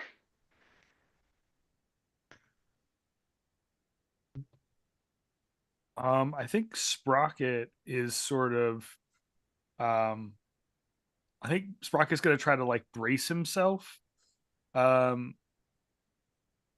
between some of the wicker and some of the eggs, trying to like clamber up a little bit to get a vantage point, but you watch as he sort of like weaves his arms between the wicker a little bit to like keep at least one arm kind of tightly into the weave, so that way he knows he won't get blown off, but that way he can be an anchor if somebody else does start to move about the cabin.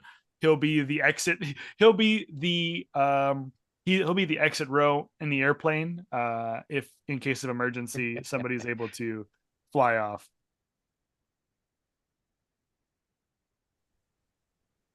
Could you imagine if we could capitalize on this? It's so much faster than a boat. We just get really big birds and really big baskets.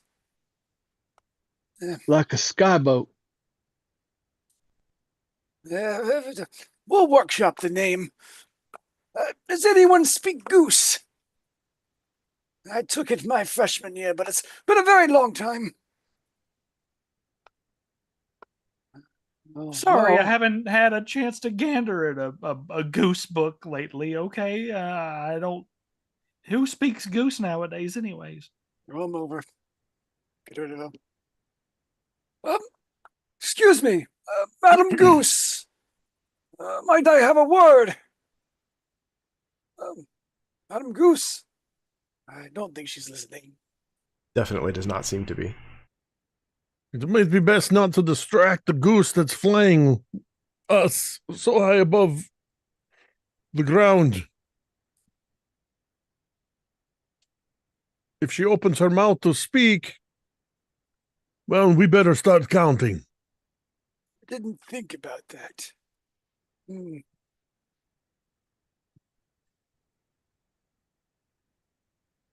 So I know that you can use a pigeon to deliver messages. Yeah. Do you think the goose is trained similarly?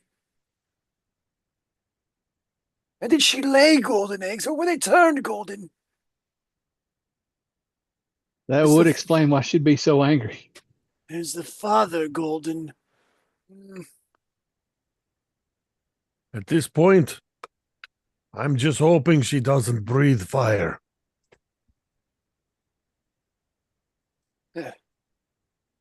Those of you who are paying attention to your destination as it grows closer, you realize you are being flown over the walls in the courtyard of this castle.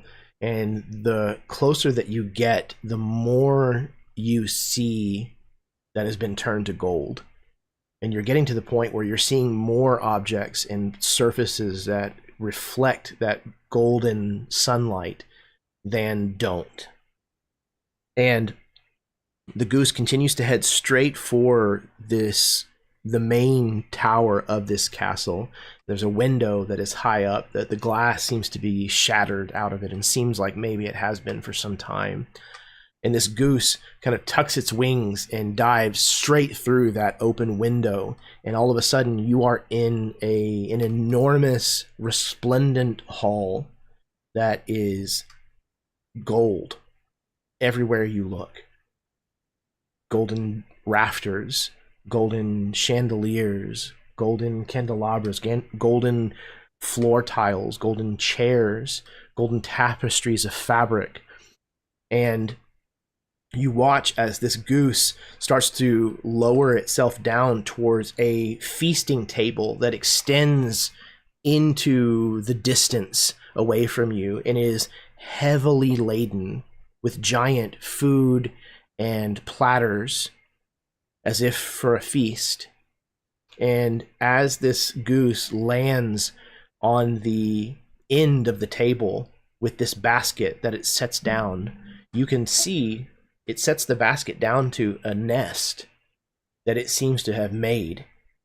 And just the moment that this basket settles, she starts reaching in with her enormous beak and grabbing these eggs and putting them back into this nest one at a time. You realize it's only a matter of moments before she notices you. As I'm she's go ahead. Well, I'm realizing in this moment that I thrust my greatsword into one of these eggs as an anchor point, and I need to get my greatsword out of this egg before I get carried away with. So I'm immediately planting my feet on this egg and just yanking on my sword, trying to sword in the stone, pull it out of this golden egg. Let's find out how that goes for you. Let's get a strength roll. I was hoping you'd say that. Let Strength? he who is worthy pull the Yeah. sword from the stone. Let's do we'll do think a strength strength works. roll.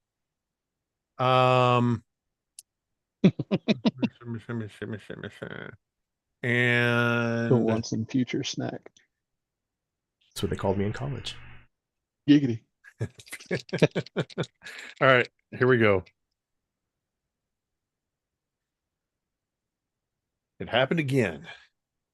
I have an 11 and a 12, With fear? which is 23 plus my strength is 25, and the 12 is on my fear die. That Excellent. I'm beginning to think this die is incapable of rolling hope. You chose wrong, Catman. I'm determined to stick with these dice because they're telling a story tonight. So Yes, that is a 22 with 25 with fear. Excellent. So, yeah, I think it's one of those things where the rest of you are kind of like trying to duck out of that hole that you used to climb into the basket, and Mazrimir is pulling on this sword, trying with all of his might to pull it free, and you're starting to realize you just sank this thing in really damn good. And just about the time that you're like feeling this sword starting to kind of like slip back out of this egg, you realize that you are, well, you're like low-key roaring, like putting this much effort and strength into this. And the rest of the party is like halfway out of the basket, and everybody kind of stops and realizes it's gotten very quiet.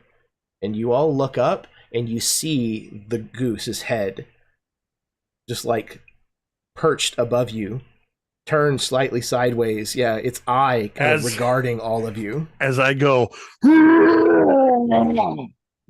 not seeing the goose, just looking down at them and go, I got it. This is good. And I just look up at all of them. That's impressive. And then just turn around and look up at this horrible, horrible thing. Rocket's arms are like wacky waving arm flailing tube man, like ah! And we are going to immediately go into our second encounter. This encounter is called the Golden Goose Chase. This is another environmental encounter. However, this is an event as opposed to a traverse, something like that. Transversal, thank you. This is a mad dash across a giant's heavy-laden feasting table while being pursued by a monumental goose. So, here's the score. You have another progress countdown that you will have to be working on. This time, instead of an 8, it is a 12. So it is going to be a long haul. You are going to make what is called in the goose chase, the golden goose chase, the run of the dish and spoon. This environment presents a randomized series of obstacles that the party must overcome.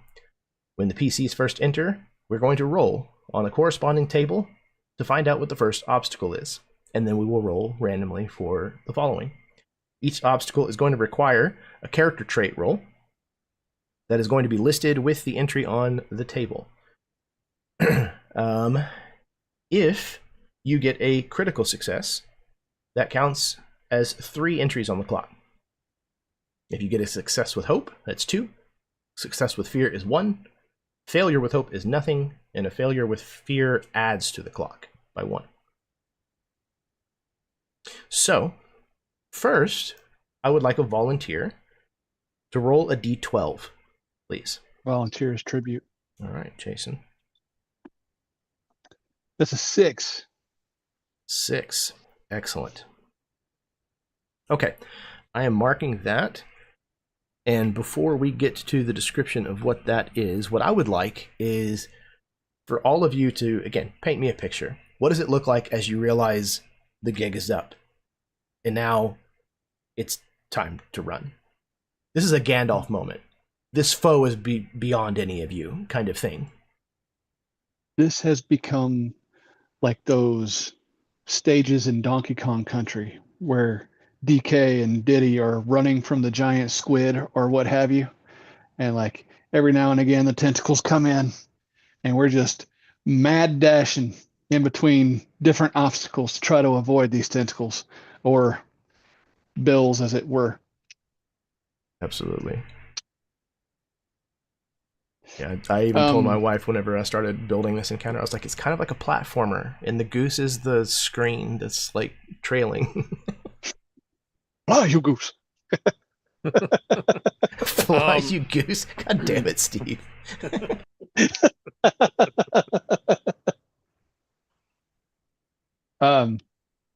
So yeah, I think before the basket was even put down and before Maz was even like trying to pull his sword out, that Bray had tumbled out of the basket, like leapt out, tumbled down, did a roll, and like mad dashed towards the first object he saw that might shield him from this goose's gaze. This goose's gander, if you will. I Wow. imagine this would be another agility roll, which I happen to be good at. So hold off on the rolls for now. We'll Okay. get there. Okay. Because once everybody kind of describes the first initial panic, then we'll get to what the first obstacle is, and that might color boss. what ability you want to use. Gotcha, boss. I'm gonna say, Sprocket is not an agile boy. He's not. He's a big boy, and I think upon this, there's the basket like tumbles, and we all kind of like, as we've all taken like this kind of stumble out, and we're beginning to run away. And I think that there comes a point where Sprocket gets it in his head that, like, okay, I'm not going to be the most agile person on this table, but I can sure as hell fling shit in the direction of this goose to block the path of the beak toward me. So I'm gonna anything that I can, like, I'm gonna be hoofing it as fast as I can. But anytime there's like a tray or a gravy boat or whatever, if I can grab onto it and fling it in the direction of this goose to block it from attacking me, I'm going to be flinging items of food in its direction to keep it from eating me.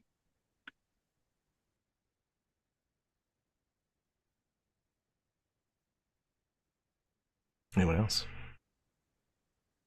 Yeah, I am like, since I was like sitting there talking to Bray, yeah, it looks like he takes off and looks like the little Roadrunner cloud like pops up, and I'm like in his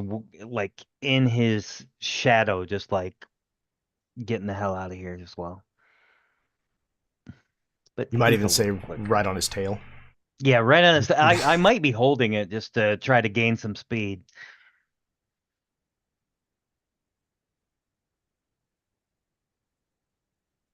I think because I drew the goose's attention, I'm going to use that. And my intent is to try to keep the goose's attention on me as much as possible. As a guardian, my job is to protect everyone. And if I can do that by keeping the goose's attention on me, I'm going to do that. So I think, yeah, it's a lot of as everybody starts to scatter and do their thing, I roar again and sort of backpedal a bit and just, come on, it's me you want. While looking at the others, get out of here. Chopper. So Thaddeus is reluctant to leave, because now he wants to know if this goose breathes fire. So he's standing down there. Just a moment. Do you see any flame yet? Meanwhile, the poor mole is again scrabbling through the air, trying to run that direction. I don't see anything. So I'm not retreating yet. I'm sort of stuck in my curiosity. Excellent. Okay. Bray, you were the first to begin to dash away. At some point, you leap up onto the edge of a golden platter that is some, I don't know, 12 feet or so across. Is mostly empty, and it's one thing that you've landed in this direct spot, but the moment that Click like jumps up and climbs up behind you in the exact same edge, the exact same spot on the edge of this plate, that causes it to teeter. And as it teeters, what's on the other end of this plate starts to like lift high above you and then starts to move. And you see tumbling towards you an enormous corn on the cob, the size of a log. It is just like clang, clang, as the golden kernels like hit against this golden plate and begin to roll down towards you. Any of you, as this is going to hit the table and continue rolling in the direction of the nest, I need everyone, please, to roll a strength roll. No. This would be a strength reaction roll, is what this is called. Dice, you've told a good Is story. that with the It's kinda duality rough, dice, or It is still with the duality Okay. dice. I think the only difference is that you don't earn hope or fear okay? with these rolls. If Oh, I'm- Yeah, reaction rolls are the same thing as action rolls, except you do not generate hope, fear, or GM moves with them. Perfect. Okay. You get a break. Break? What? Break? Oh my god! Wait, doubles is a crit, right? It is. Doubles of any kind. Double I critted as fours. well. Holy crap. Double tens. Ooh, okay. I also critted because I got double twos. Holy shit. Wow. let's all remember that we are rolling crits against golden corn on the cob. Only here, folks. Ribbed for her pleasure. Okay. What corn on the cob are you eating? So we got. Wouldn't you like to know? Maybe. So we've got 3 crits and then a 13. I'm missing 1. That's So- me. Thaddeus, what you got? So I have a whopping mighty 5. All right. Excellent. But I did roll my strange pattern die, so I'm going to use that. Ooh, what does that effect do? So choose a number between 1 and 12, and I just chose 1. 'Cause Okay. why not? When you roll that number on a duality die, you gain a hope or clear a stress, and you can change that number. You take a long rest. So I am going to go ahead and use it to get a hope. Hell yeah. Probably Yeah. not a bad idea. Okay. Do. Where is the... I can hear the fire rumbling. Yes, I'm certain of it. The rest of you see this giant corn on the cob, and you manage to move out of the way, leaping, in some cases, or some of you maybe just like timing it correctly to actually like jump over as it kind of rolls past you. I want to do one of those, like jump up and kind of like shoulder roll over so it's passing under, and just kind of Absolutely. landing. Since I critted, I'm going to do something cool with it. Absolutely, 100%. You all manage to deftly, in many of your cases, avoid this trap, this rolling log. Unfortunately, poor Thaddeus is so enamored with whether or not this goose is going to breathe fire, he just doesn't see it coming. Can I use an ability to somehow Possibly. stop that? Possibly. Because if I can say that by the time I get toward Thaddeus, I don't know if Thaddeus is left. I might not be in range enough, but I have an ability called I Am Your Shield. When an ally is in very close range who would take damage, you can mark a stress to stand in the way and make yourself a target of the attack instead. When you take damage from this attack, you can mark any number of armor slots. Beautiful.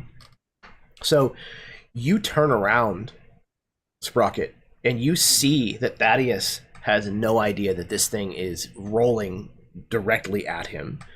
And the size of Thaddeus and the size of this corn on the So cob, the size of this corn, yeah. the corn's going to win, especially the fact that it's made out of solid gold. And you manage to like close the distance between you, which was not terribly far, but it was far enough that it takes some concerted effort to, you know, like to trudge large back to strides. get there, Yeah. And you get there just in time as you said you have a shield, right? I have a shield, yeah. So I think you see him like Captain America off the back of his back, spin it around, block it with the shield so that it like kicks backward toward the goose in the basket. Like he'll put his shield up and like shoulder check it, and then whatever a damage it would come in, he'll take it and Excellent. block That's So- America's ass. Thaddeus. That's America's clanking ass. Thank you. So this slams into you with some considerable force. Yeah. And you save Thaddeus from taking 9 points of physical damage. 9 points. Okay. So the way that it's going to work is you are now taking 9 points. Yep. You can choose to spend armor to reduce how severe the damage is. Okay. Next to your hit points, you should have you should have 2 thresholds listed. Yep. Minor and major. What are those numbers? Minor is 9, which Perfect. means I mark Okay. 1 HP. So this will go past minor and into major damage, Oh, okay. unless you want to spend an armor point, which will reduce it from major back down to minor. And Okay, I yeah, think I'll your spend- ability also says if you want, you can spend as many points of armor as you would like. So in this case, you could actually spend 2 of your armor slots if you want and take no damage. I will do that. Crush that Okay. shield. Yeah, I'll do that. Yep. Excellent. Take 2 of my armor slots. Yep.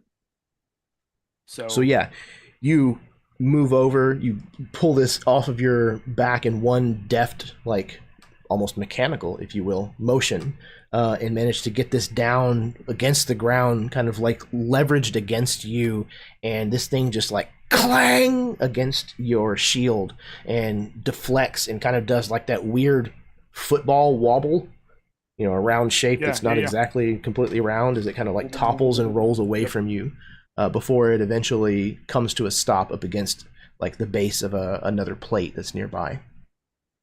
Hey, Doc, I hate to interrupt, but if you don't get your legs moving, I'm going to have to move them for you. Yes. I see like the wobbling corn and your dented shield. You really should be more careful. No, start to. He's going to be Alright. the death of us, you know. So by my count, that was 3 critical successes. Yep. Okay, so that's already 9 points. And we had 1 regular success. Yeah. Was it with hope or with fear?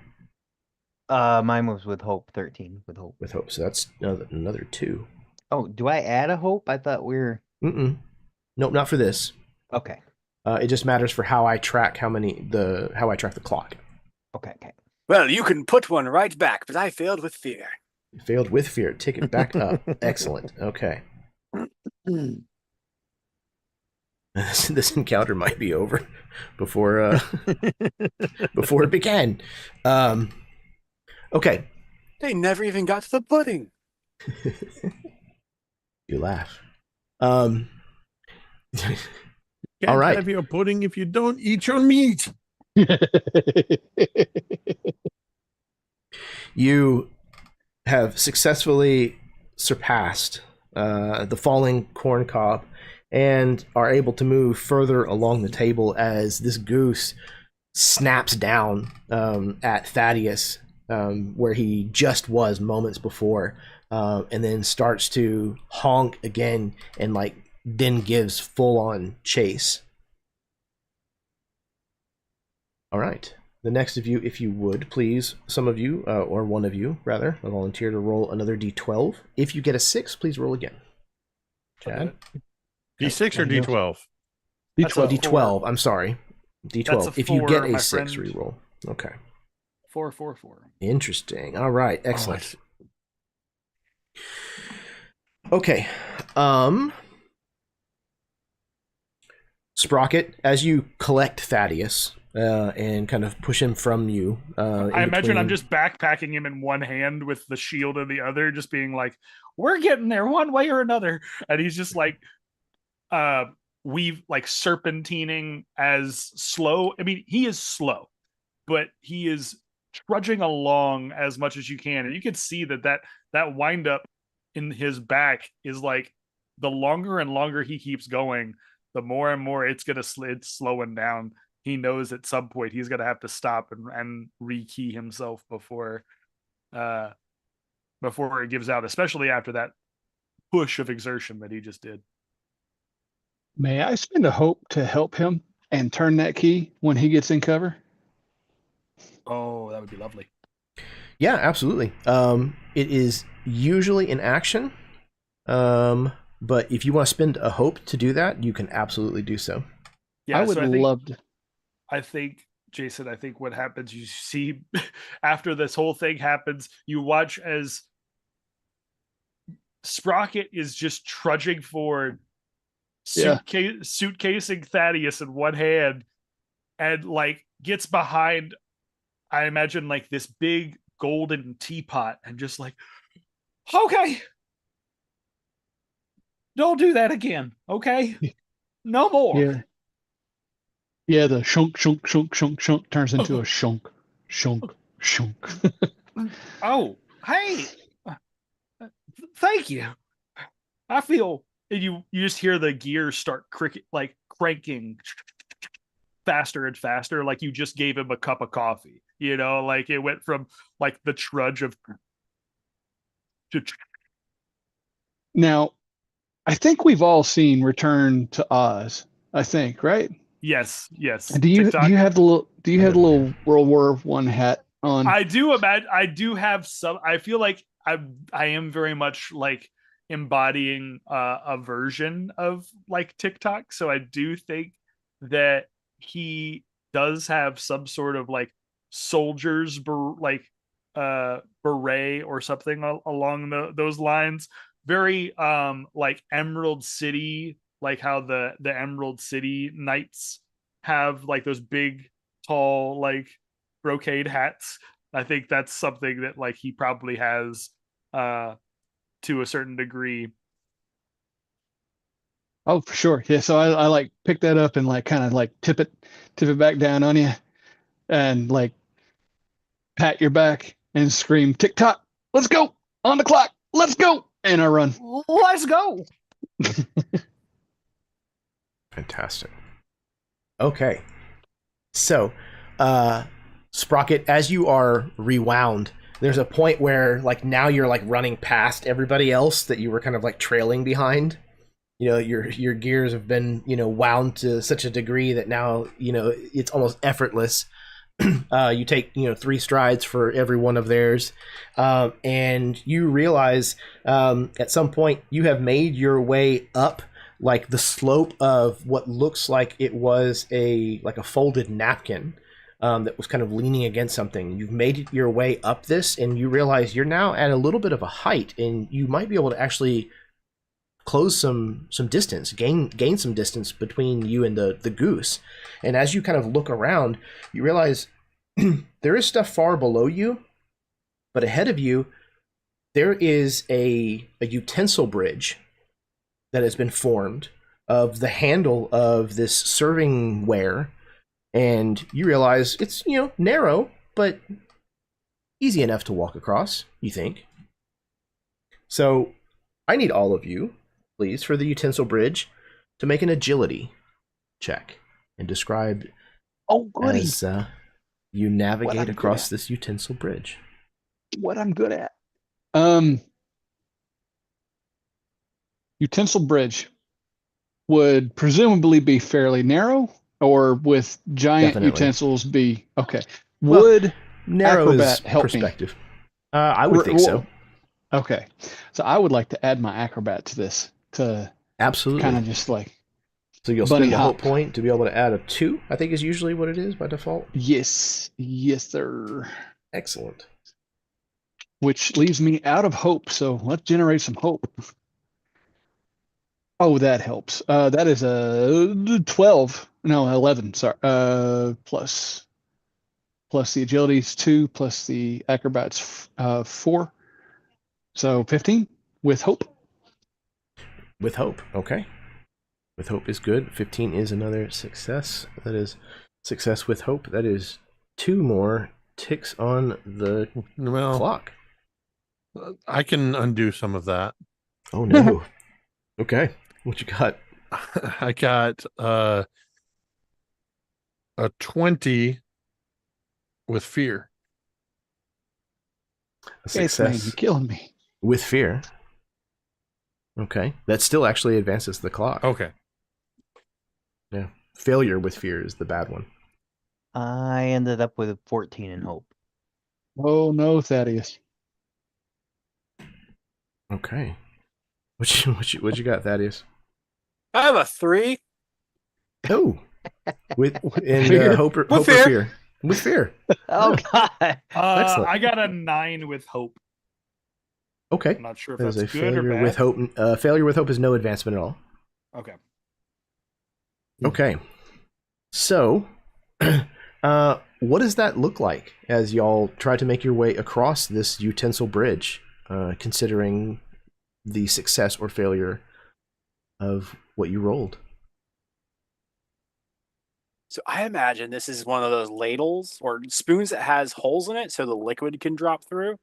And so Thaddeus has gotten his leg stuck like up to his thigh in one of these holes in the serving spoon portion of like, oh, got all the way across the bridge. Surely this will not be difficult. Right? And so it's a bit of a predicament. I think I forgot my character's name for a minute. I just cycled through like 3 different character names. None of them were mine. Mazrimir, I think this is on a scale not as bad, but going across this is similar to if you've ever seen when a cat leaps up on a counter and somebody's put tinfoil there to deter the cat.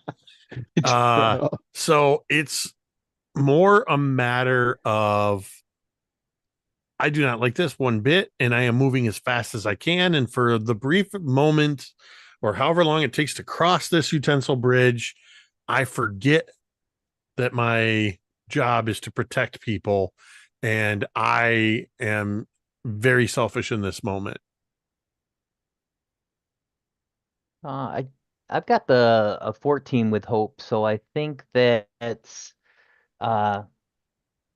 Click is going to try to pull Thaddeus's leg out.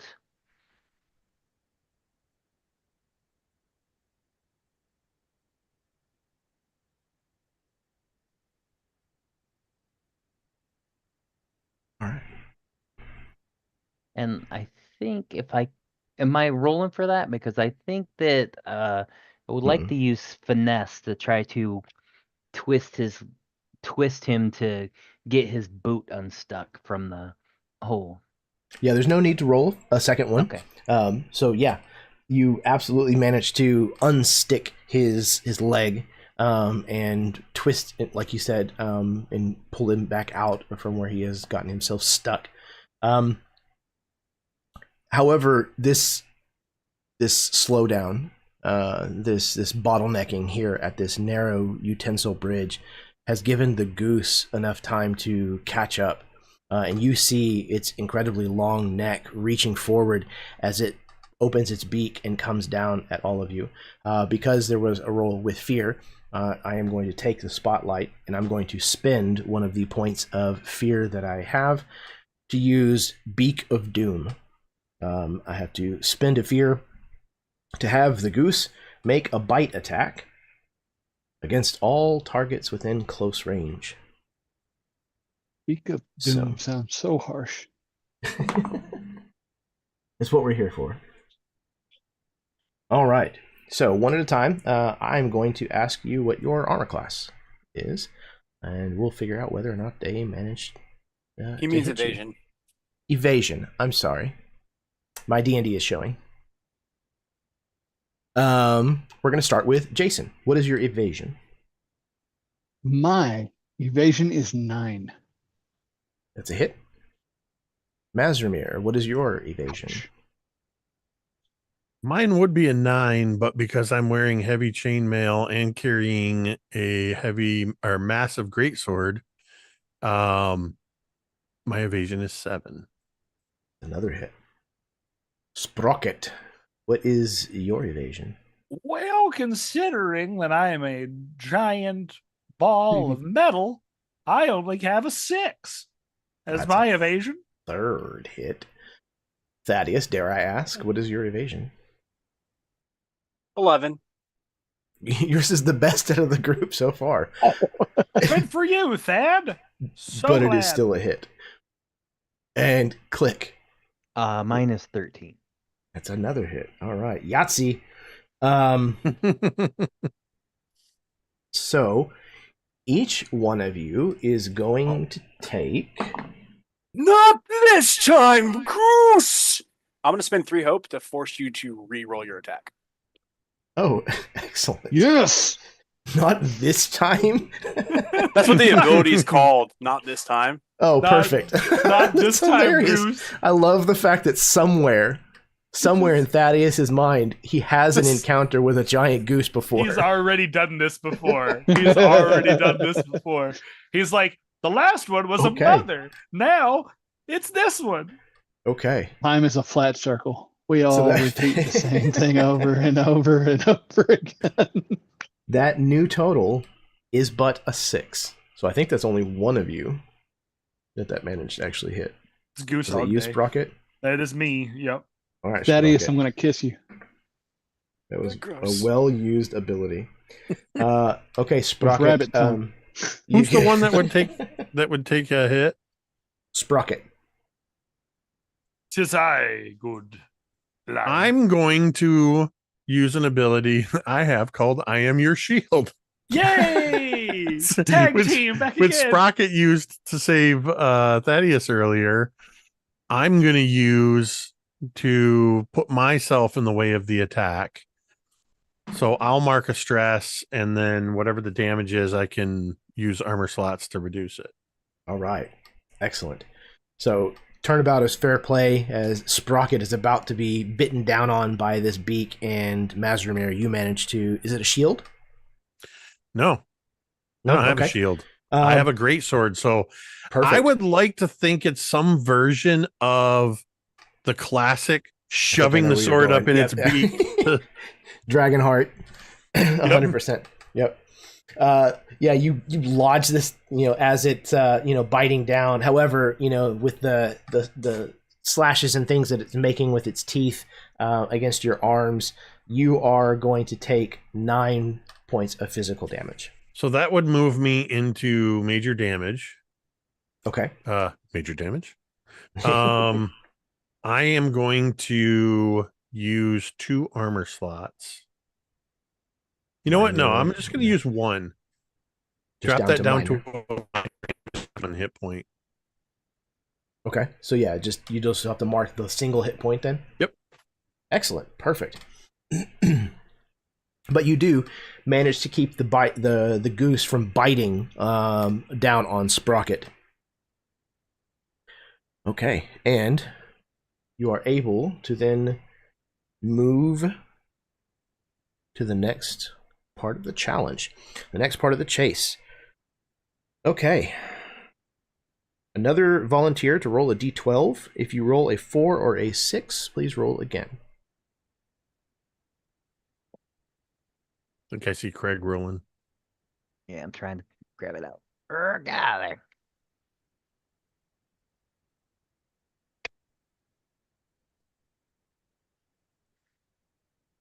Nine. A 9. Oh, excellent. Okay. 9. Just about the time that this goose has tried to bite down on Sprocket, and Mazramir has heroically prevented it from biting down on your golem friend with his greatsword. You turn, Click, and you see the carcass of a great roast beast of some kind, probably a pig or something pig-like, solid gold, and it has had pieces served from it. So you can see that it looks like there's a way through this beast. So, in order to navigate this particular obstacle, everybody is going to have to roll knowledge checks. Oh no. Oh no.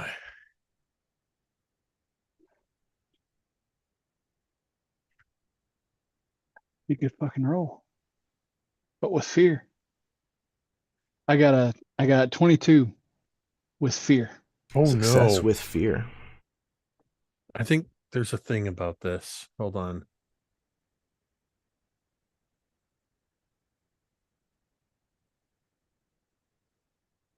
These dice are awesome. I swear I just saw this. Isn't there a condition or a thing that happens if you roll a 1 on your fear die? There is for Sprocket. For me, yeah, there's if you're a wind up golem. If I that's hit probably a where I 1, saw it. if I hit a 1, I'm paralyzed. Yeah. That's probably where I saw it. Then I'm like, I just read something of. Woo! This is the first time in all of my dice rolls that my hope die that I've rolled with hope, and I don't even get to claim the hope. I have an 11 and 1, so I have a 12 with hope. No bonuses. Okay. You should get to record the hope, though. Oh wait, this isn't a reaction roll, is it? It is not. Nope. No, it this is not. not. This is how you Then I are will record overcoming it. this particular obstacle. Okay. Well, then I'll take that hope. Okay. Take that hope. Failure with hope. What was your total again? 12. 12.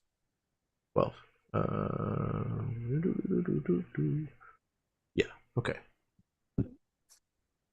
Okay. Who am I missing here? A 20 with hope from Sprocket. Okay.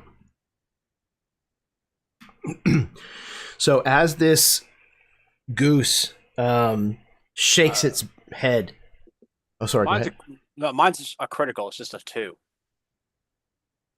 It's a critical, but it's both ones. Yeah, 2 1s. Yeah, it's still crit. All right, just making sure. Yep.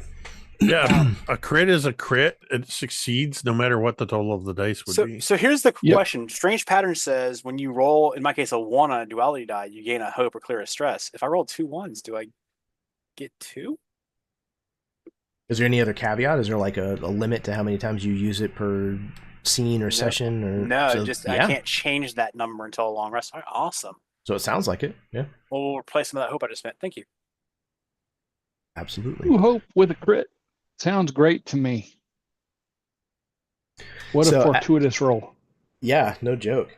As this this goose like shakes your sword free and rears its head back, again kind of honking in displeasure, you manage to turn and break, and following the rest, you take like 4 large strides before you realize that you're inside like the cooked carcass of a beast. How is it that all of you who have succeeded are using your knowledge to navigate through this thing's body? The neck bone's connected to the collarbone. The collarbone's connected to the rib bone. And I'm just like, it's like this anatomy lesson as I am like running through this. I really feel like Bray is just following Thad on this, and like this song, this little jingle that he's got going, neck bone connected to whatever bone. I'm just trusting him. We're gonna go. We ball. Let's go. I'm moving on pure instinct as a apex predator. I have devoured many a beast. I have seen beasts up close, what they look like on the inside. So it's kind of fascinating to see it on this scale. But I feel like I'm less taking the Grey's Anatomy approach and more taking the I know what that piece tastes like. I know what that tastes like. That's that's rich in omega-3 fatty acids. This part's high in protein. Just calculating the macros on my way through. Not the macros. I think Click, like as he's running, he ends up stepping onto a piece that was cut, and it's just like he just like surfs through the whole thing on this chunk of meat, like whoa.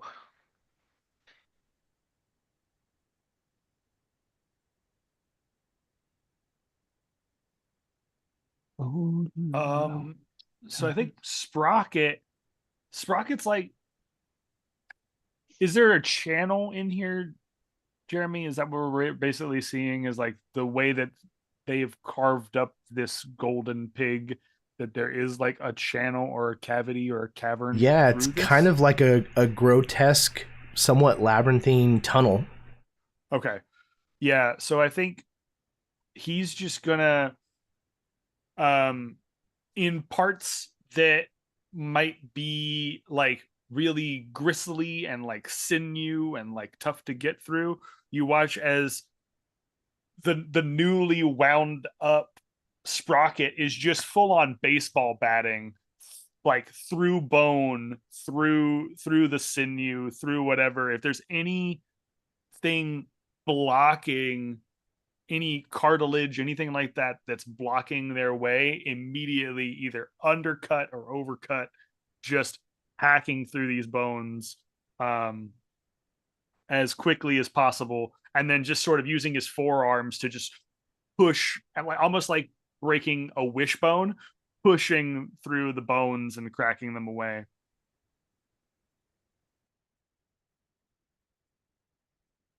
Excellent. You make your way through this beast as the goose like flaps its wings once, lands on top of the side of the torso of this beast, and starts to like slam its beak into like the various parts of this, and you are all like treated to some close calls as you know the beast like punctures through the thin membrane of golden skin that was stretched across this thing's stomach before it's trying to snap at you, and you deftly dodge this creature's attacks, making your way further and further through this animal until finally you find an exit out the other end. I'll leave that up to your imagination. And as you're kind of like coming out from this carcass tunnel, you realize the goose seems to be under the impression that you're still inside. It is still on this this carcass and is just like trying its best to get inside of it to get to you. You seem to have bested. Lord. You have seemed to have bested this environment. Hell yeah. Hell yeah. So, fair to say, this is in fact a wild goose chase.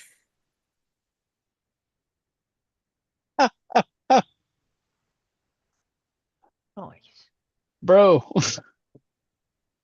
Jeremy, I have a question. I've got see if I can use one of my experiences. It's let me take a look under the hood.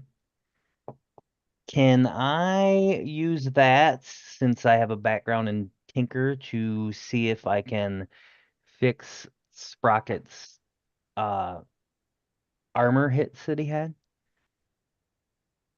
I don't know if that's a way that that ability can be used. Does it say anything about being able to recover armor slots? No, it's the experience It's an that made up one. experience. Oh, I see. So it's just Um, but it's let me take a look under the hood. So being that he had the background Mm. in the Tinker and he's a golem, I was seeing if I could do anything to affect that. I'll tell you what. It cost a hope. Honking Okay. destroyed my fucking throat. It costs you a hope to engage the experience itself. If you are willing to spend a second hope, I will let you do so, because that's normally something that you would be able to do during a rest. Okay. Yeah, I mean, shoot. Yeah, I'll do that. Okay. I figure you guys have some hope kind of banked, so, or at least some of you do. Not all of us, no. Not all of us. Some of you What are is- rolling wait. with hope quite often. What is this hope you speak of? There is no hope, Jake. I got one. There is no hope for you. I know the golden goose is real, but I still think hope is a myth. We done It's roasted more the a golden legend. goose.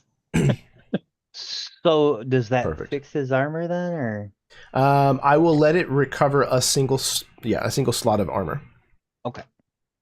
So Sprocket, yeah, you can erase one of your filled in or click off. Yes. Sounds good. Thank you. Mm-hmm. So Sprocket kind of like watches you kind of like tinker. Hey, eh, well, thank you. That's very nice of you. You kind of like, I think maybe you fix like a rotator cup, and like he just like rotates his arm all the way like around, and like, oh yeah, oh, that'll make swinging real easy. Yeah, he kind of, when you say that, he's like, shh, because he looks over at Mazimir's armor and is like, shh. Oh, Listen, why are we hiding? this is all well and good, but we really need to get off this table. That goose isn't I did. entirely off the it's not off the table as a threat. The goose isn't off the menu. Okay, well, let's get I'm in the down. middle of a game, man. I'm not paying attention to my email. Oh, sorry. Let me mute. Shit. All right. So you continue forward, putting a little bit more distance between you and the goose that is still tearing apart this roast beast, to try to look for a way down. You make your way between golden soup tureens and gravy boats and chalices and plates, fruit. You find large decorative like plants and flowers that were placed on this table that to you look like a golden jungle that you're making your way through. And before long, you come to a space where it looks like things have kind of been rearranged, almost into kind of like a room or rooms, like a series of like hallways and rooms. And before long, you hear a voice. Well, well, well, what have we here? And as you look up, seated on a stack of like saucers and like teacups turned upside down to form kind of a chair type throne, you see an interesting individual. Oh dear God. What appears to be a personified egg, an anthropomorphic egg, with arms and legs, dressed with the clothing of an aristocrat. A pair of spectacles upon his face, and the shell of this egg is splintered and cracked, and you're not entirely sure what is exactly holding this fellow together. He sits atop this throne, kind of looking down at you, with a smile, you think. It could just be a crack, but a smile kind of turned at the upturned at the chipped corners of his mouth. What are these new subjects? Come all this way to worship me? Jeremy, I mean all this with all the love in the world. What the fuck is wrong with you, man? A lot.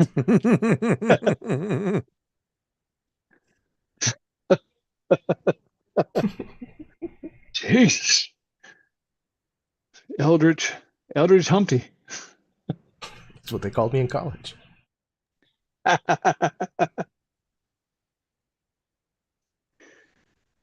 So, this egg has addressed you. Seems to be under the impression that you have come to pay homage to him. Do you bring tribute?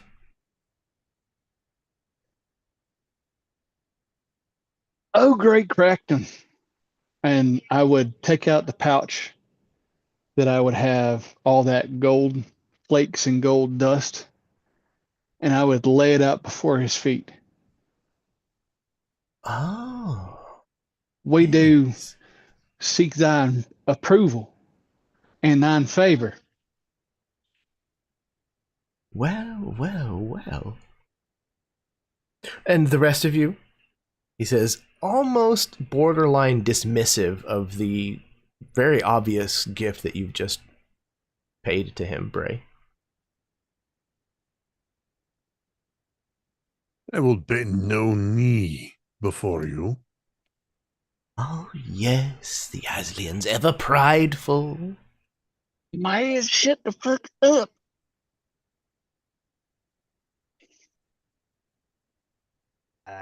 Who are we addressing? Me? Yes, who are you? I am the great Humphrey Dumfrey. You've, of course, heard of me, since you've travelled all of this way to my kingdom. No? Boulder Dash. I would be lying if I said that I had heard of you. Well, we don't want you to lie. I wouldn't be useful for anyone. Oh, great Humpty. He is lying. Why are you kowtowing to this person? As I want to live. We escaped the goose. I don't think this egg is going to be a problem.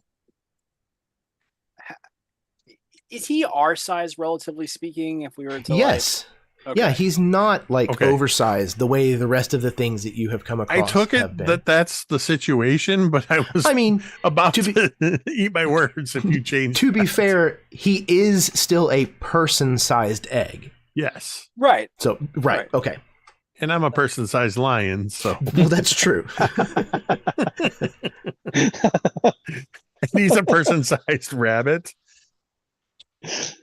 There are I've weird seen weirder things. The playing field is even.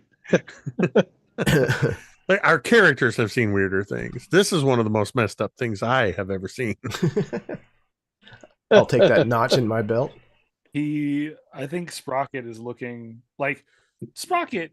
If you were to just look at him, he has these like bright green emerald eyes, but for the most part, anyone who encounters Sprocket, he's an automaton. He doesn't really have expression. Oh no, did he literally just freeze? Did he roll a 1 on fear? Yeah, right. His clock wound up. It's actually just the best role play. Freaking Chad is a method actor. The best part is Chad is probably still. Whoa, wait, hold on. What Chad happened? is still talking. Somebody wind him. What happened? Yeah, Somebody Turn the wind key. whoa. He's crashed out. That put everybody Wow. in the right Okay, I got to We spend good? another Yeah, hope to okay. rewind We you. spot. We good? Can you guys hear me? I just Yep. want to make sure we're Can you good. hear me? Okay. Yep. Yeah. Yeah. We were yeah. joking So I when we think- said your wind up must have rolled out. Yeah, clearly. I looked into the soul of this egg, this soulless egg, and was like, nope, that noped out there. No, I think he's looking into the eyes of these like little pinprick eyes, cracked at the edges, sleepless nights. And I think he can see that no matter how prim and proper and fancy, I think that there is like a level of, even though there's not divinity really in this space, I feel like there's this level of like divine sense that he sort of gets, where he's looking at Humphrey and he can see that deep down underneath this cracked shell, there is nothing but rotten egg inside there. And I think you see that very similar to Miasmar. You look at him and you look at Sprocket, and Sprocket is now holding on to his wood axe, definitely not going to kneel down to an egg anytime soon. That makes 2 obstinate It's the only one. subjects.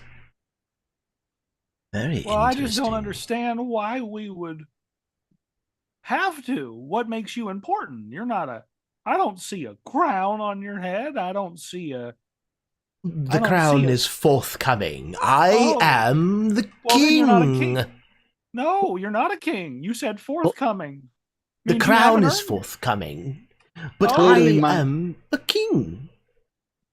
Dearly, my Lord Humphrey, my companions fail to see an archfey when they see one.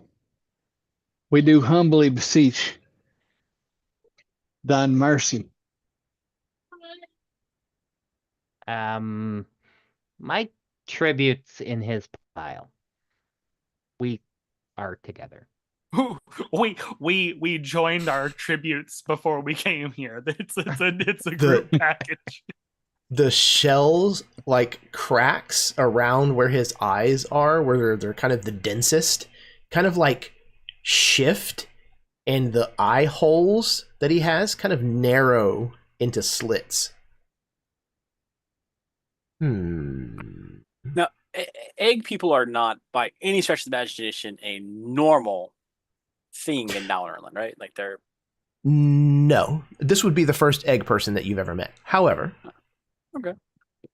There are all kinds of very odd, unique Sure. living creatures that you could come across in Dowrenland, because the oil of life, the milk of the Leandria flower, can bring inanimate objects to life. So it's not uncommon to come across strange beings that are made of mundane objects. Right, but then most of them don't go get tailored suits. Yeah, no, this is an odd cat for sure. Hey, Girls go crazy. Oh, for a we've met short that person. before. hey now. Forgive me, but you're king of where? I understand here, but where is here? Of all of the things you can see all around you, everywhere, Mhm. all of this glorious shining gold belongs to me. Yes. The very big golden rake, that's yours also. Golden, yes, of course it is. Everything that you can see.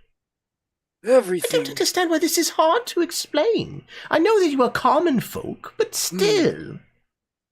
And so, everything you can see.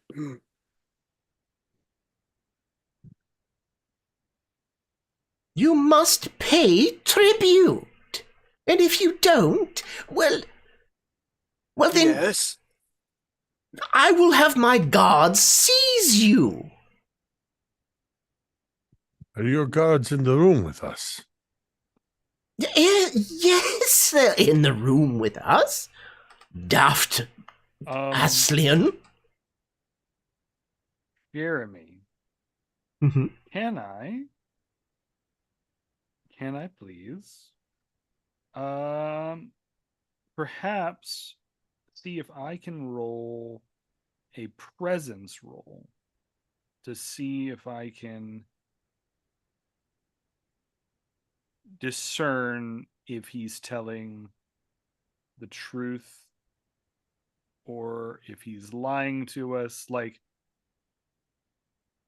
is he alone? Is he a egg alone on a little tiny cup, or is he walking around with a full 12-pack of eggs somewhere? You know what I mean? Like, I gotta know, is it a full dozen, or is it just him weeble wobbling on a cup somewhere?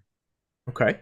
Let me see. I don't know if presence is the right thing for discerning. That might be instinct. Okay. Presence would I was just be trying if you are going to be like diplomatic, or if you're going to be deceptive. Oh, okay. Or you're Well, gonna can I perform. potentially do that then? I mean, I'm just trying to maybe see if we can. I don't want to Mhm. give in, and I don't want to pay tribute, but maybe I just start to try to buy in to see if he will tell me the truth. You know what I mean? Like, can Okay. See can if I you can try see- to coax the truth out of him by yeah, talking. Yeah. Mm-hmm. Okay, yeah, absolutely. So you can roll a presence roll. And it works the same way as the rolls from the environmental challenges. It'll be a 2d12, and then you'll add your presence bonus, and then Okay.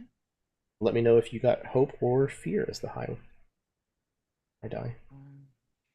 So I got a hope. I got 8, 9. And then can I spend hope to add to it if I feel like it'll be too low? I don't know if you can. I don't think so.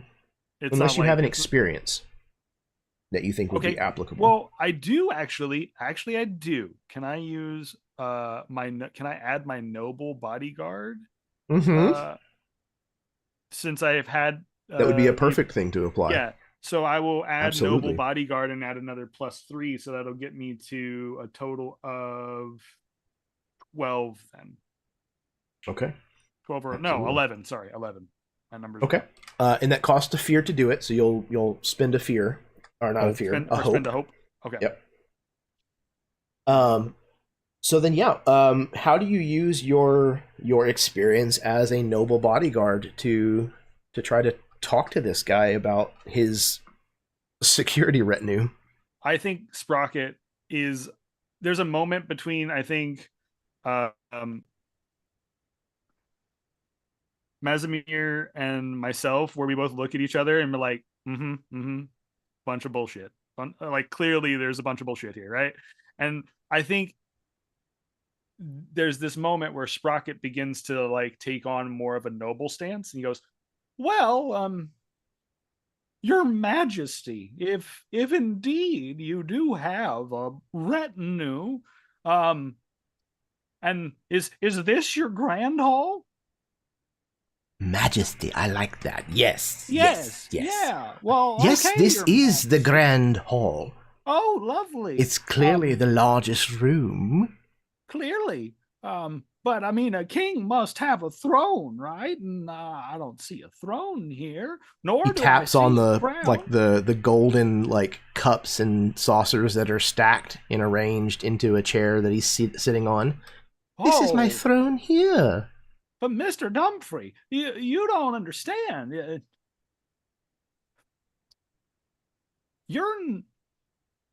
It's all nice and well and good, but you say you have a retinue. Usually, if a king has a retinue around, it means that they're here. When I'm serving mine, mind you, I'm usually at his beck and side. I don't see anyone around here except for you, which means I can only assume you're a lone egg left to rot in here. He kind of like grabs a hold of the edges of the two saucers that form kind of like the sides of his chair with these long, spindly fingers made of broken shells. And as he does so, you hear them kind of like crinkle and crack as he then kind of leans forward. Again, the kind of like cracks around his eyes narrowing a little. Are you calling me a knave? A liar? Well, either your A brains fibber? are a little soft-boiled, or you've been sitting here a long time and, well, you've spoiled from the inside, you know? So, just saying, maybe you haven't had anyone who's been able to tell you how to really be a king. Then If you don't know what perhaps it looks like, you would like to meet my gods. Gods! Seize them! You hear the clattering of metal as it sounds like fully armored, like suits of plate mail wearing guards are coming. please let it be. And then all of a suits. sudden you see them begin to appear from between the dishes and the things that have kind of formed the walls. And it's not men in suits. You see animated gold cutlery marching in rank and file as they enter the room and spread out in formation to surround all of you. Humphrey leans forward. You were saying? Well, now. Seems you have a guard. But shame that, really. Kind of looks over to the rest of them. You know, he's right. No matter what you say, some of us, we're not going to pay tribute to you because there's only one king I serve, and it sure as hell ain't you. We don't bow before tyrants. I don't bow very well at all anymore. Very well. I'm actually going I to draw my see. greatsword as I say that. So be it. The 11 may live. The rest of you will die. Guards, seize them! Seizing them. We are going to enter our third and final encounter for the night. This will be a combat. Listen, So- with no arms, where are you going? Okay, they need to be men in arms. There's no arms on those. I don't see, like, there's no arms. Show me arms and I'm good. Don't It's taunt men the, at taunt the arms, not creepy men cracked with egg. arms. So you have two potential types of targets in this scene. Mr. Dunfree is one of his own, and the other are horde type adversaries, and they are the cutlery courtiers. So whenever you're going to make an attack or target something with one of your abilities, just let me know which of the types of targets that you are targeting, and we will go from there. So the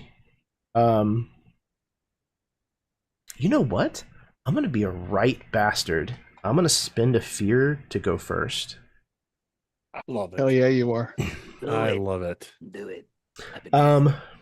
Do it. Do it. The cutlery courtiers are going to come in and attempt to detain all of you.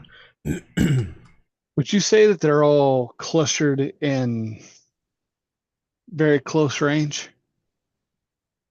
Close range is within 30 feet. Within very close range. Oh, very close range. I don't remember what that is, but He did say they were in formation, so they are in they're formation close together. So I would say that not all of them are within that range, but there is a decent number of them that are. So there's a number of hordes, and the way that hordes work in Daggerheart is each horde has a certain number that it kind of represents. So I would say that you could probably target 2 hordes within that distance, in that range. Good to know. All right. So they're going to detain. Let's see. Takes an action. They're going to make an attack against a target within very close range. All right. So there are 4 of them. So I'm going to roll and figure out which one of you is not going to have a horde that closes with you. 1, 2, 3, 4, 5, 6, 7, 8. Thaddeus, you are omitted from this initial roundup. So we're going to start in order. Bray, what is your evasion score?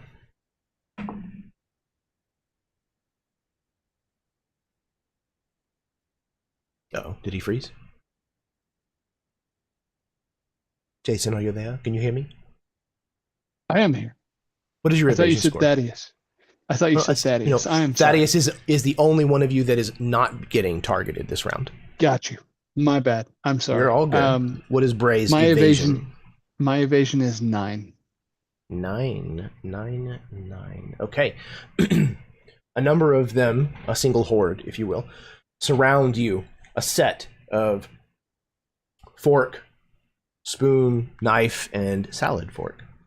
And they attempt to cross their the necks of their bodies to try to wrap themselves around you, but you are too fast and you manage to escape their grasp.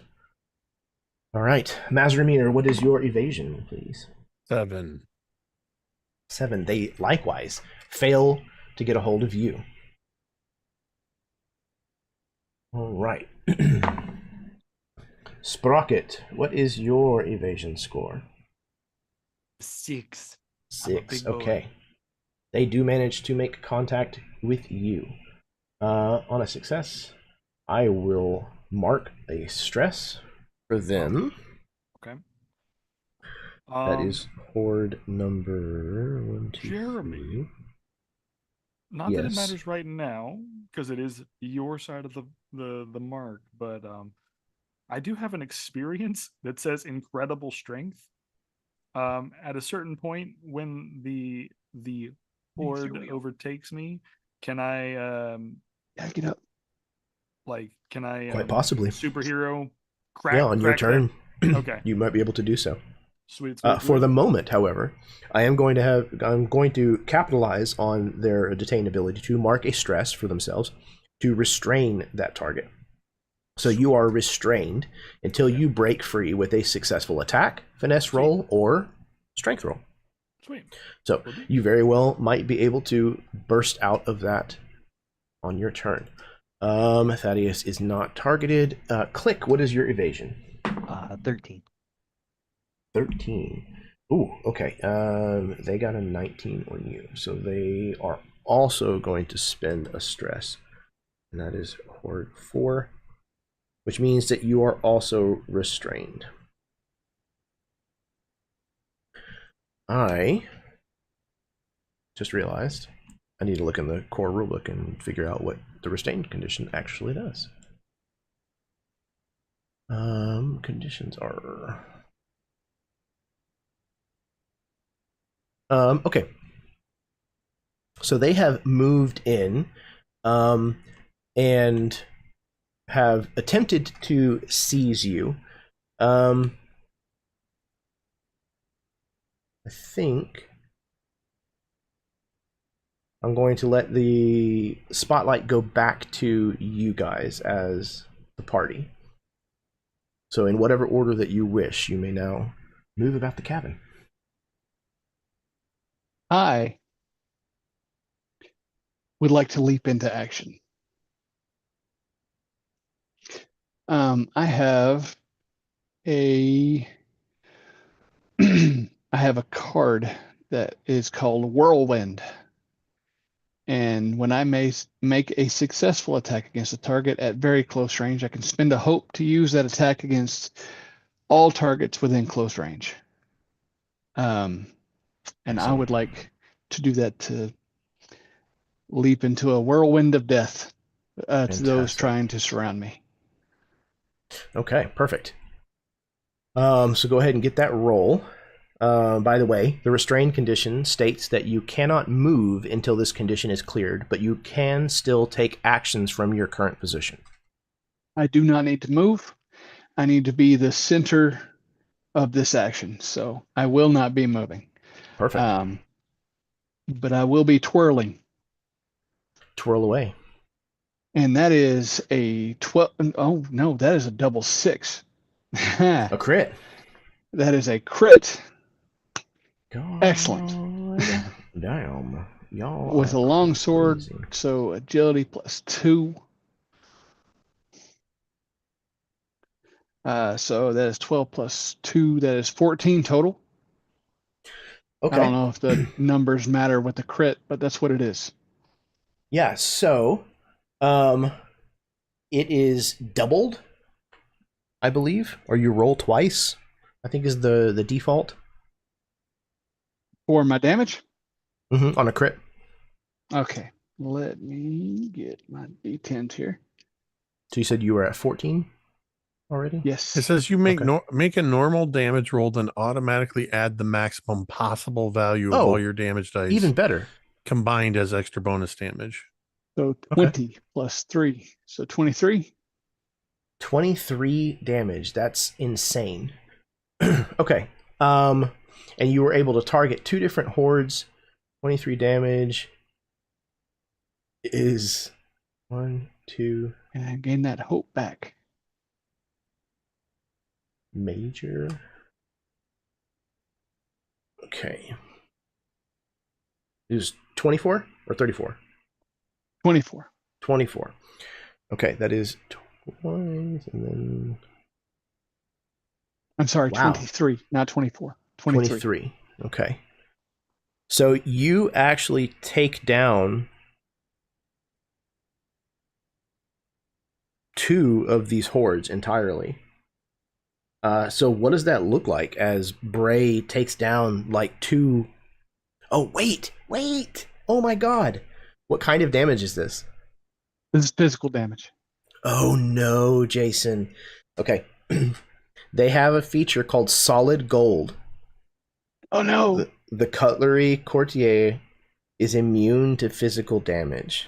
Oh no. Well, we Okay. just found out how tough they are and what should have been a takedown move. Yeah. You whirlwind your sword around, and it makes a god-awful racket. As it's just like steel on gold, just like clink, clink, clink, clink, clink, clink. And then you realize it doesn't seem to have done anything to them. Would you allow, since I got a crit, would you allow me to use my experience as an acrobat to leap away from danger from being surrounded in the following round? Yes, I think that the second part of your hop ability has something that might even be applicable. You know what? I think you're right. Let me pull that sheet out. I had to print the physical part off because, again, Right. hop.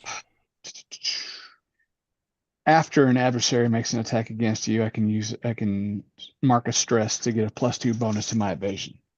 I don't think that's exactly what I'm asking. I'm asking if, since I got a crit and I have the acrobat, would it be okay in your view if I was able to leap away without making movement? Yeah, I think so. Yeah, you weren't Okay. you weren't successfully detained, correct? I don't believe No, I you don't were think the one so. of the ones that was. Yeah. So absolutely.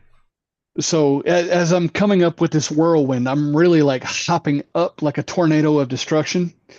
And the lack of damage is really secondary to what I'm doing. So I'm leaping up and away as I'm attacking. I'm expecting to take 2 or 3 of them down with me.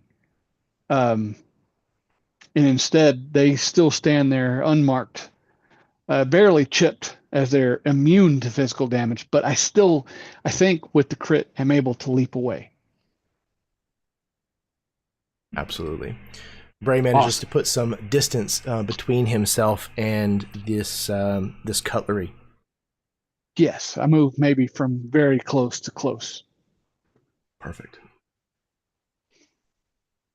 Who's next? I would like to activate, and it doesn't cost an action to do this, but it's something I can do once per long rest. As a guardian, my class feature is I become unstoppable. Once per long rest, I become unstoppable. I gain an unstoppable die, which is a D4. Anytime I make a damage roll that deals 1 or more hit points to a target, the unstoppable die value goes up by 1, meaning that if I roll a 1, it's actually a 2, etc. But if I hit, say I rolled a 4 and it becomes a 5, then I could drop out of unstoppable. But what makes me unstoppable besides this is I automatically reduce the severity of physical damage by 1 threshold, and I cannot be restrained or vulnerable. Excellent.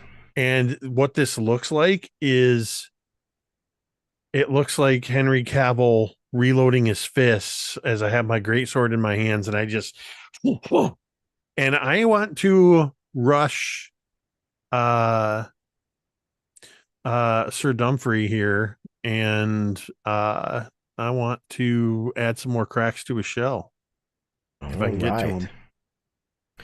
So yeah, you managed to close with Humphrey Dunphy, and you raise your sword to deliver a lethal blow. So how do you do the? So that looks like it says +2 strength. So I'm rolling strength. Yes. Your Okay. great sword usually, I think it's done by weapon. The weapons usually have a particular Yeah. So this one says +2 strength. So, oh boy. Can I spend a hope and add my intimidating presence experience to this to get a +2? I think in this situation it makes good sense. I mean, you're literally charging the throne of a nobleman. So I rolled 9 on the dice with fear. Okay. And then with the +2 from the strength modifier and the intimidating presence, that's going to make that be a 13. Okay. You move this distance up and bring your sword down, and as you do so, he like partially rolls to the side in his throne, and you actually miss him. A roar of frustration. He with that fear is going to then take his action. He is going to use his sulfuric breath. He is going to make an attack against all targets in front of him within close range. So Bray managed to get away. That is definitely for sure. But I think Mazrimir, Sprocket, Thaddeus, and Click are still within that area. So he's going to make an attack. Okay, let's see here. Oh, he's got a terrible modifier. But he rolled decently well, so we're going to go ahead and play this out. Mazrimir, what is your evasion again? 7. 7, okay. That's going to be a hit. Sprocket, what is yours? Yours is a 6? Yeah, okay. That I'm is the also a biggest hit. boy in the room, and also Yeah. Thaddeus, yours was the widest body to hit. 11. Okay, that is also going to be a hit. And then Click. What was yours again? 13. 13. Okay, he barely hits you, but he does. So he's going to get all of you as he like almost unhinges his head, almost like South Park Canadian style. And he just like almost immediately you hear this like exhale, this and like this thick mustardy yellow like cloud emerges from him and washes over all of you. Each one of you is going to take physical damage to the tune of 9 points. And you must mark an armor slot without receiving its benefits. You can still use armor to reduce the damage past that first one, but you all have to at least mark one armor slot without being able to use it. Remind me I how would this like- looks then. One more time, Sorry, Chad. go ahead, Chad. Sorry, just remind me how this looks then. So I'm removing an armor slot. Mm-hmm. Correct. You have you're clicking the plus sign yeah. to mark an armor slot. You have how many armor total do you have, Chad? I have 2 now. If I had 3, I'm taking 1 away, so I still have 2 left. Correct. And you don't get any benefit from losing that slot. Right. Correct. So anything that armor would do does not Okay. do in this Okay. instance. Right. Okay. But you can still spend armor points. Of the 2 left, you can still use those to reduce the damage done. Okay. Exactly. Jason's got it. Okay. So When I you will said he spend- barely hit me, do I still do the armor? Yes. Yes. Okay. Yep. And And do I barely take- hit, if it's barely hit, Okay. would fall under that borderline between minor and major damage. Or am I mistaken? Well, that depends on that? his thresholds. Yes, that's why I didn't name a number. No, he just meant that he was very close on his roll to not Correct. use evasion. Oh, Gotcha. Yeah. okay. I What thought was- it was like reduced. What was the number on the damage? Was 9? 9. Correct. Okay, so that would be major damage for me, but because I'm unstoppable, that becomes minor. Nice. Hell yeah. I'm just going to take the point. Okay. Perfect. I was going to take an ability of mine, but it's only if it's severe, which it is not. So So you were actually omitted from this, Bray, because you leapt away. oh, okay. You weren't caught So in I'm this. good there. Yep. Okay. So how would that, if I used an armor, how would that work? Okay. So you marked the armor that you don't get to use already. Right. And then you have at least one other remaining. Yeah, I had 2. Okay. So What is your 'cause I only have 6 hit points, so. Perfect. What is your Well, you don't take 9 hit points, though. No, correct. Oh, okay. So does that make it go down to 1 hit point, or does You it wanna- still 2? You want to compare it to the thresholds that you have listed next to your hit points. You should have 2 numbers that say threshold right by your main. It's your right minor, above your major, hit points. severe. It says minor and then a number, major, then a number. Oh yeah. Okay. What's your Uh, minor number? 1. No, One? the number that's in that box. Oh, 6. Okay. And then what is the next number? 12. The major. Okay. So that's going to fall into the major category for you, which means that you would take 2 hit points of damage Okay. if it goes through.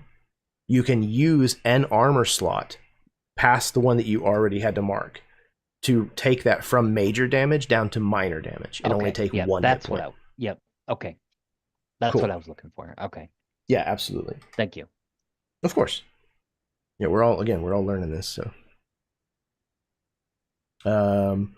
What'd you end up doing, Sprocket? Yeah, I think I'm going to roll my strength to break out of. Oh, hold on. What are you doing about the Oh. incoming damage? Is what I was I'm asking. gonna sorry. I'm gonna take the damage as is, because that should only Okay. get me to taking 1 HP damage off of that because my minor is 9. My minor threshold is 9. If you hit the number though, So- it's in correct. the major. Okay, so Yep. it would be 2. I would just take 2. Okay, I'm fine. I'll take the 2. Okay. And I'll hold off because I'm afraid of getting worse damage later. So Totally understand. And then Thaddeus, how did you mitigate? So I'm going to spend 3 hope to have my incoming damage, and mark 2 stress to remove it with the dwarven ancestry. Oh, that's right. What? So shield increase of- fortitude, you spend 3 hope to have all incoming damage. Incredible. What does that look Yeah. like? So I imagine what it is in this particular case is he did that like breath in, and there was that moment of, oh, fire breath. And when the stink started coming out, it was that's sulfur. But I'm literally holding my breath as it washes past me. And you see like these like stink tears just rolling down my eyes, and I'm trying to like blink through it, but doing what he does. He's used to the chemicals and whatnot. So that's the increased fortitude. And Excellent. the thick skin, I think, is just you can't really see it because it's not like a truly like physical attack. So it's not like turning away the gas. Like perhaps there's this just old man sheen on him for a moment. That sort of like turkey skin just toughens for a second, and Excellent. Stink Tears and Old Man Sheen are great band names. Yeah. I was gonna say Stink Tears was my second album. that's what they called me in college. They still call me Old Man Sheen. As in Martin, right? Right. Perfect. Okay. I completely lost track of where we're at. It's still your go. Oh, It was your perfect. spotlight because you Yeah. used the fear for my attack. Excellent. Yeah, you know what? I've got it to burn, so I am going to spend 2 fear, bringing me down to 8, to also take his action Useful Utensils. I spend 2 fear to spotlight up to 5 allies within far range. So he is going to activate the courtier, the cutlery, to attack on his behalf. So, Bray had broken free and Thaddeus was immune. So, Mazrimir, they are going to blunt the knives and bend the forks against you.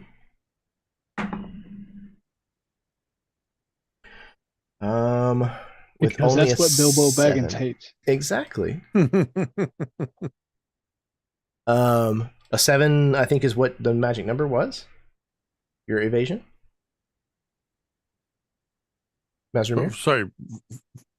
7 was my evasion. Okay, then they are going to hit you. Let's see. They can certainly try. It will be physical damage to the tune of 4. 4 would be minor damage, which Mhm. as an unstoppable, I reduce to no damage. Nada. Okay, excellent. All right. There's lots of clanging as they strike my armor. Mm-hmm. Sprocket. Woof. Okay, they're going to hit you with a 19. Oh God, they really got a piece of you. 12 points of physical damage to you. Okay, I'm gonna have to use that armor to knock that down then. Okay. Yeah. As you are like, raising shield and sword to kind of like parry these incoming attacks, one of the forks like bends like right at the neck and just pitchforks you straight in the stomach. Okay. Thankfully, your armor absorbs at least some of that, protecting you from the I've worst still got of it. one left, but I'm okay. Hurting, huh? Yeah. Okay. Yeah. And then click. The ones that are going to attack you You said you had a 15? No, a 13? Yeah, 13. Yeah, they're going to miss you with a 10. Okay. Woohoo. So, that is it for me. The spotlight passes back to the party. What do you want to do? Can I cast a spell in the position I'm at? I believe so. Yeah. Even if you were restrained, I believe that you could still cast a spell. You just can't move. But I don't remember if you were restrained or not. Can I use the Shadow Stepper? What does Move it do? from shadow to shadow? There's absolutely shadows around here. Okay, I am going to. I guess it's gonna cost me a stress. Okay. So Very I'm gonna potentially. mark a stress, and I am going to appear behind Humphrey, and I'm cloaked. Oh. Oh no. You want to do something about that? Yeah, I'm gonna sneak attack him. Okay. Try as you might, sir. Stab away. Rogues be doing rogue stuff. Mm-hmm. Stabbing backs. Right. So that is.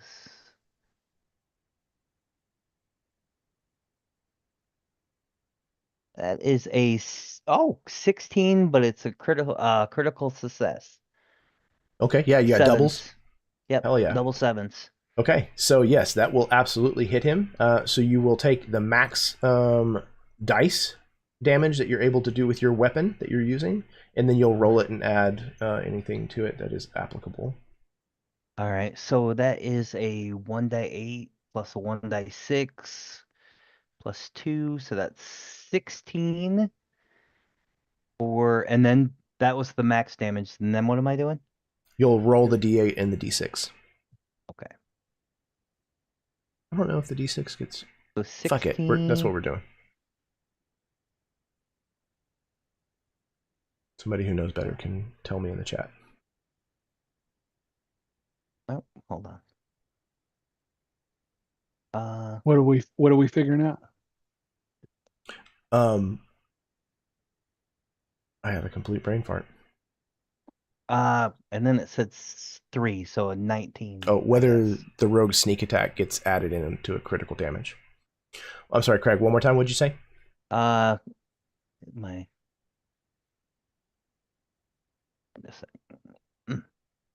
I know it's late for you Yeah, guys on so the East Coast. 16 plus 3, so 19. 19 points of damage. Good God. Okay. So that is 1, 2.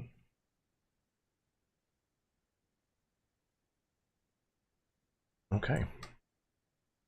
Sneak attack. When you succeed on an attack while cloaked or while an ally is within melee range of your target, add the number of d6s equal to your tier to your damage roll. Excellent. Perfect. And yeah, the sneak attack is included in the crit. In the damage, in the critical. Yep. Fantastic. Okay.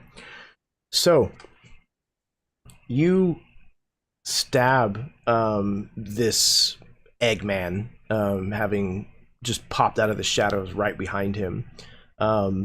And you have all but killed him, but he is not quite dead yet. I'm not dead yet. I don't want to go on the cart. Yes, you are. But he also has a reaction called Rotten Inside. Oh. When Humphrey takes severe damage, which that definitely qualifies as, all creatures within close range are bathed in the smell of rotten egg, taking 2 points of physical damage. No rolls for that one. That would be minor damage, so I take no damage. All right. Unstoppable.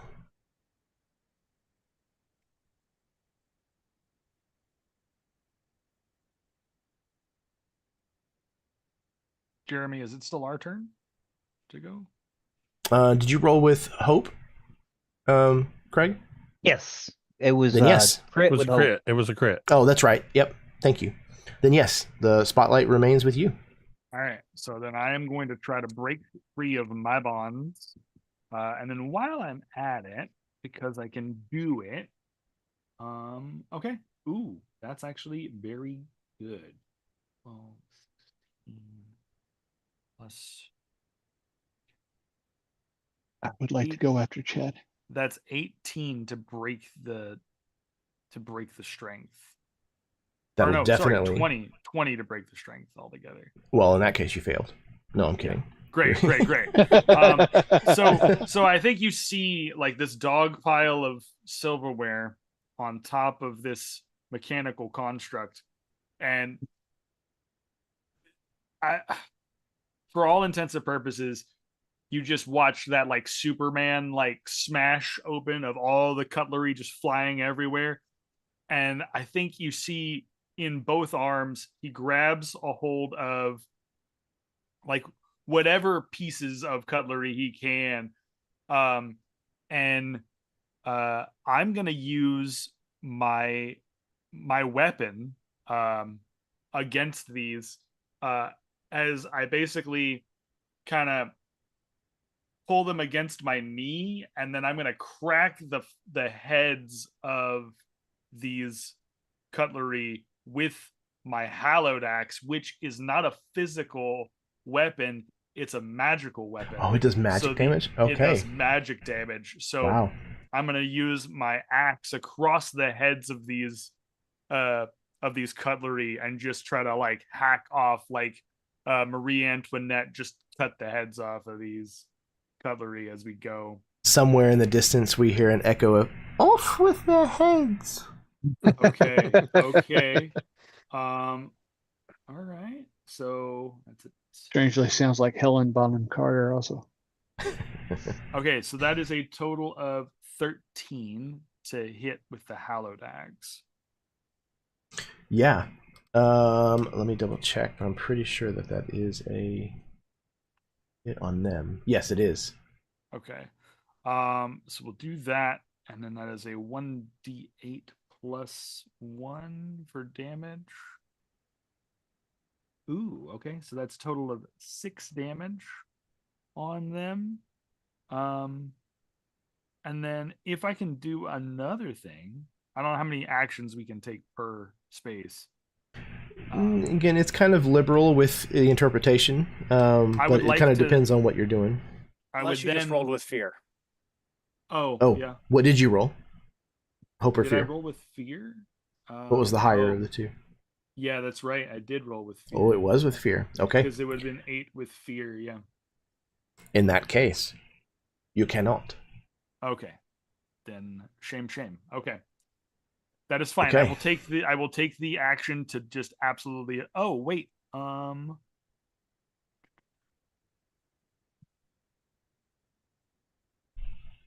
No. Okay, never mind. I'm just reading a thing that I have, and I'm like, nope, that won't help. Yeah. For now, that'll be what I do, and then I'll wait till the next round. Okay. And this was the horde that was on you that you were attacking? That was the horde right? that was on me. I basically just They grabbed had a handful. then... I grabbed a handful of them, laid them across my knee, Bane style, and then just took the hatchet and just thunked across the you did tines. 8? And I did 8 total damage, yeah. Okay. So that is 1, 2. Excellent. Jeremy, I have a question. I might have an answer, Jason. As a blood hunter, I have a class feature called Crimson Right. I can enchant my strikes with a bloodthirsty power at the cost of my vitality. I can mark a hit point to enchant one of my weapons to do magic damage. Is that a whole ass action unto itself? Or is it something? Okay. Unless I was just reading up on this about 10 minutes ago. For Unstoppable, unless the feature specifically says that it takes an action, it does not take an action. Okay, excellent, because it does not say that. That's a good distinction. So I would like to mark a hit point as I cut my hand, as I've noticed over the course of these last several actions that the whirlwind that I did cause no damage. And they seem to be immune to our physical attacks towards them. I'd like to slice my palm open and activate a Crimson Right so that I can leap back into the fray and see what I can do with magic damage. Excellent. Oh yeah. Awesome. You cut into your hand and you leap back to where you just came from, brandishing your weapon with renewed vigor. So they would see me like leap in the air, and I imagine I slice my arm, not necessarily my palm, but I slice my arm from wrist to elbow, and they would see the blood fly in the air and fly in and be absorbed into my blade as I'm starting to twirl. So this would be like a bloody hurricane as I land in the middle of these guys. And once again, I would like to do whirlwind as I make an attack, if you're okay with that. I think we're still on Jeremy's action. Are we? I thought we were on our action. Nope. It was our spotlight, but Chad rolled with fear. I rolled with fear last. Oh, time. yes. Yes, he Right. did roll with fear. Okay. Okay. So yeah. Then I will That will backseat pass it that. back to me. Yep. Okay. So, let me see.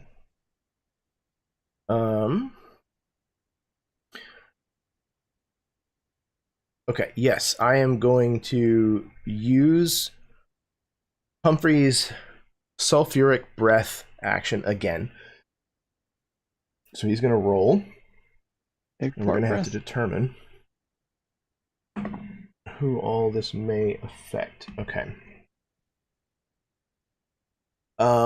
Everybody in front of him within close range. He's still on the throne.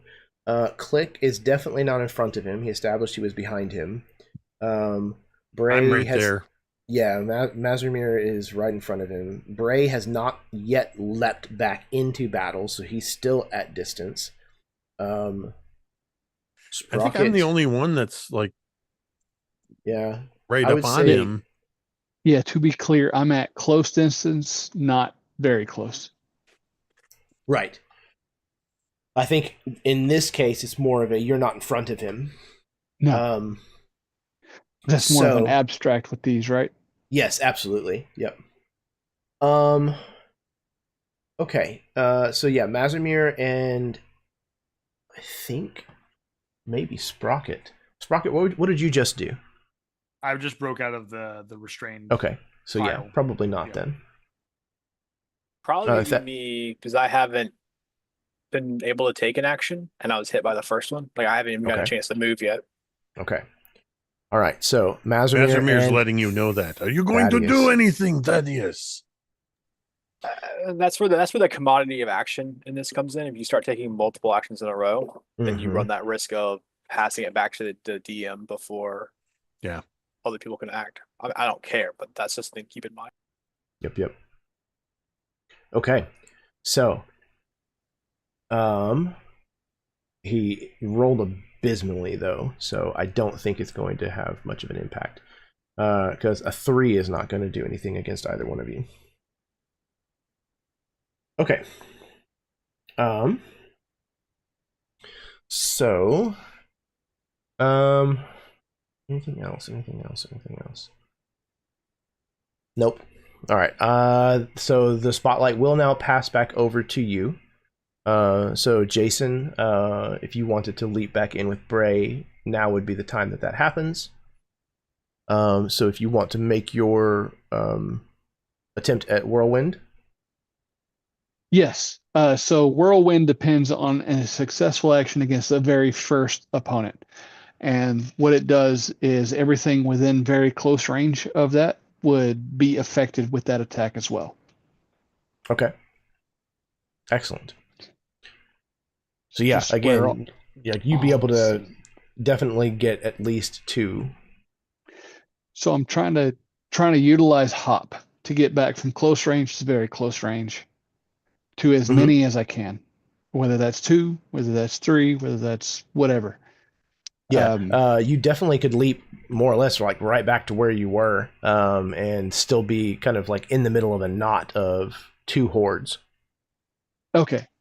So I'm picturing this in my mind's eye as I leap back from close range to very close range into the middle of a couple of enemies that I tried to attack previously. And I'm whirlwinding an attack to where I'm kind of like leaping in between these two to the other side, and wherever that leads me. At the end of that, I guess would be up to you as far as like what the battle scene looks like. Mm-hmm. Okay. It's a very kung fu kind of move going on right here. Very. So that is that a 1 or a 7? I think it's a 1. So that's a 13 plus 2, so 15 with hope. That'll absolutely hit one of these. Excellent. So that would hit however many is around me. Is that 2? Or is that more? 2 hordes. So yeah. 2 hordes. Okay. Yeah, excellent. each horde has 1, 2, 3, 4. Yeah. Make sure you emphasize the D in horde. Horde. Yeah, there are no whores here currently. That I beg to differ, sir. I have this ability of pimp slap. bunch of egg courtiers over here. Different kind of courtiers. Yeah. So that is a successful attack against these 2 hordes, which would be a D10 plus 3 magical damage. Hell yes. Which would be, that is a 7. Yeah, it's a 7 plus 3. So that's 10 magical damage. Yeah, that is severe for them. So, okay. So, where I said before that you had managed to take out both hordes, you just now actually took out those 2 hordes. Fuck yeah, this is a total Yosaki Ojimbo kind of scene going on right here. You land with this blood kind of like flying around you as it's like soaking into your sword, and then your sword cuts through a bunch of them, and just like a wuxia movie, for a moment nothing happens, and then like the stalks of the bamboo forest around you, like sorry, go ahead. I would like very much for this to be like a fucking kind of Black Widow kind of like sit still at the end of an attack on like a knee and like one hand.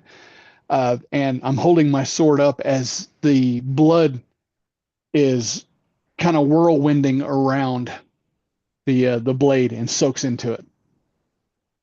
Excellent.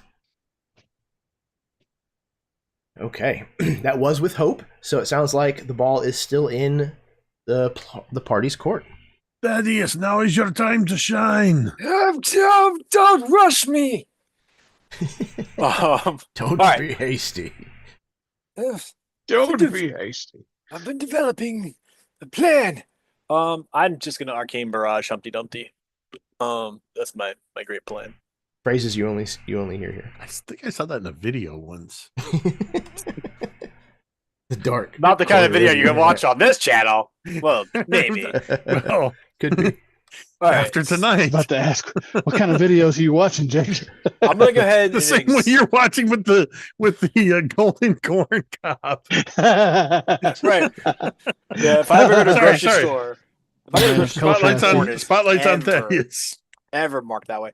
I'm gonna go ahead and spend all 3 of my remaining hope. And I'm just going to. So Arcane Barrage is once per rest, spend any number of hope.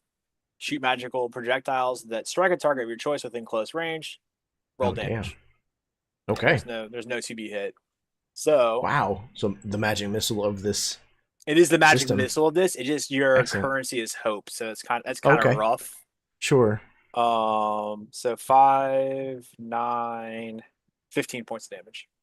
Holy fuck. Obviously magic damage. Okay. Thaddeus, how do you kill Humphrey Dunphy? So, as I am berating Maz about not rushing me, I will pull one of these gems out of my beard. No, not that one. That's not supposed to be there. Eventually, I'll come up with this sort of clear prism, and looking through it, I mean, it's that like old 1930s, 40s sort of chicanery in the movies where it's just like the little finger jibble behind it, and this rainbow, this cacophony of colors, just every color of gemstone you can imagine comes flying out of here. Some of them manage to hit what he's aiming at. I imagine his approach is much more shotgun. I was gonna say this arcane barrage sounds like a soft shotgun. It is.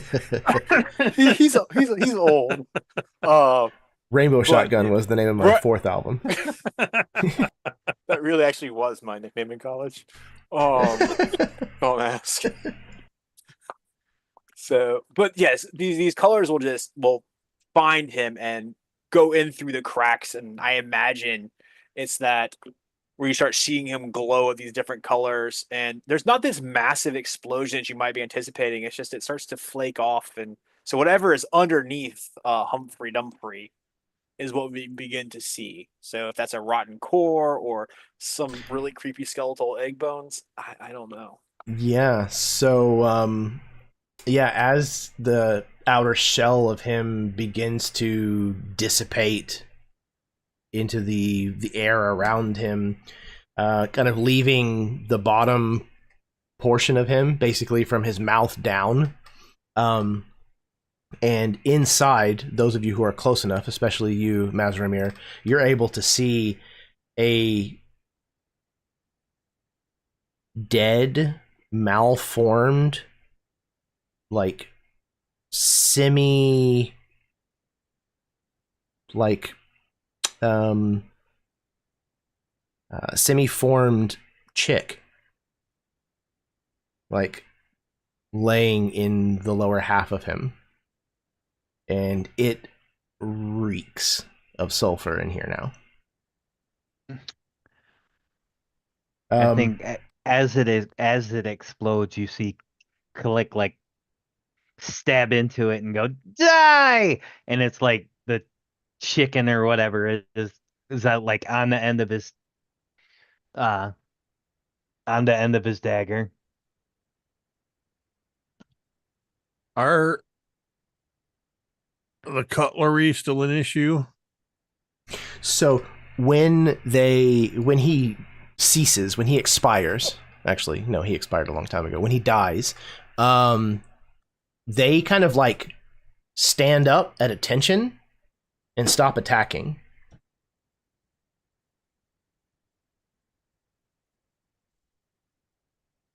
I'm going to. I want to try something and just look towards the cutlery and say, about face, just to see if they obey one of our commands. Mazramir, you issue this command, nothing happens. I would like to pick up Humphrey's hat. And the very first thing I do is I put my hand inside it to see if I pull out a rabbit. You don't. Weirdly, you pull out Bray. Yeah, Bray feels a little bit of a tickle. That's about it. I come up out of hat. What? But I just take his What the hat hell? and like shake it off and That was put weird. it on my head. Look at me. I am the king now. Thaddeus, when you do this and you make this proclamation, all of the cutlery like does the equivalent of like hiking one leg up and then like stamping it and like partially turning to like fix their formation so that they are facing you. Would you say that they were goose stepping? I wouldn't before you made that comment, but I will now.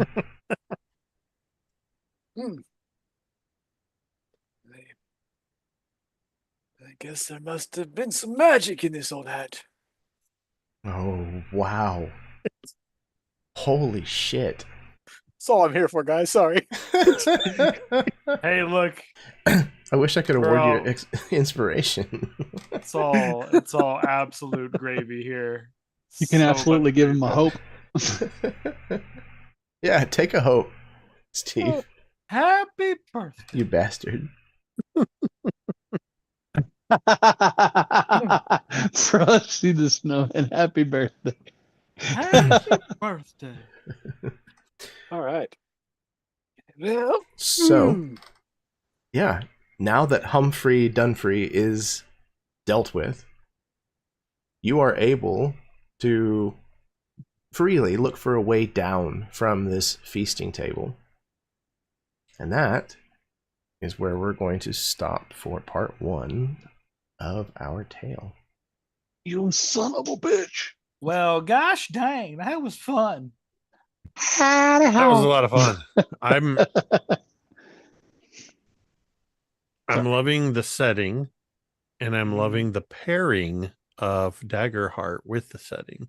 Yeah.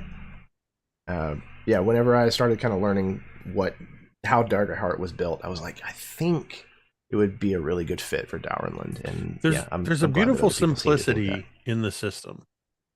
Yes. I mean, it's simple, but it's also got it's got steps that got to get used to. It's got layers. That meta currency takes a second to get used to because it's different. But when you look at it, when you play through it, it's really kind of great. I could definitely have done some things that now that I'm looking back on it, I could have definitely mitigated some damage. Yeah, I feel like it's a simpler, more refined version of Fantasy Flight's, like Star Wars and stuff like that. With all I've heard that.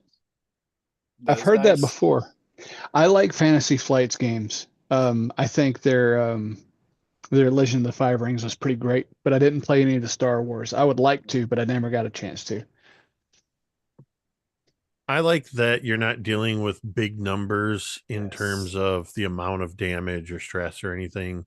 Mm-hmm. And it takes a minute to get used to how the damage thresholds work.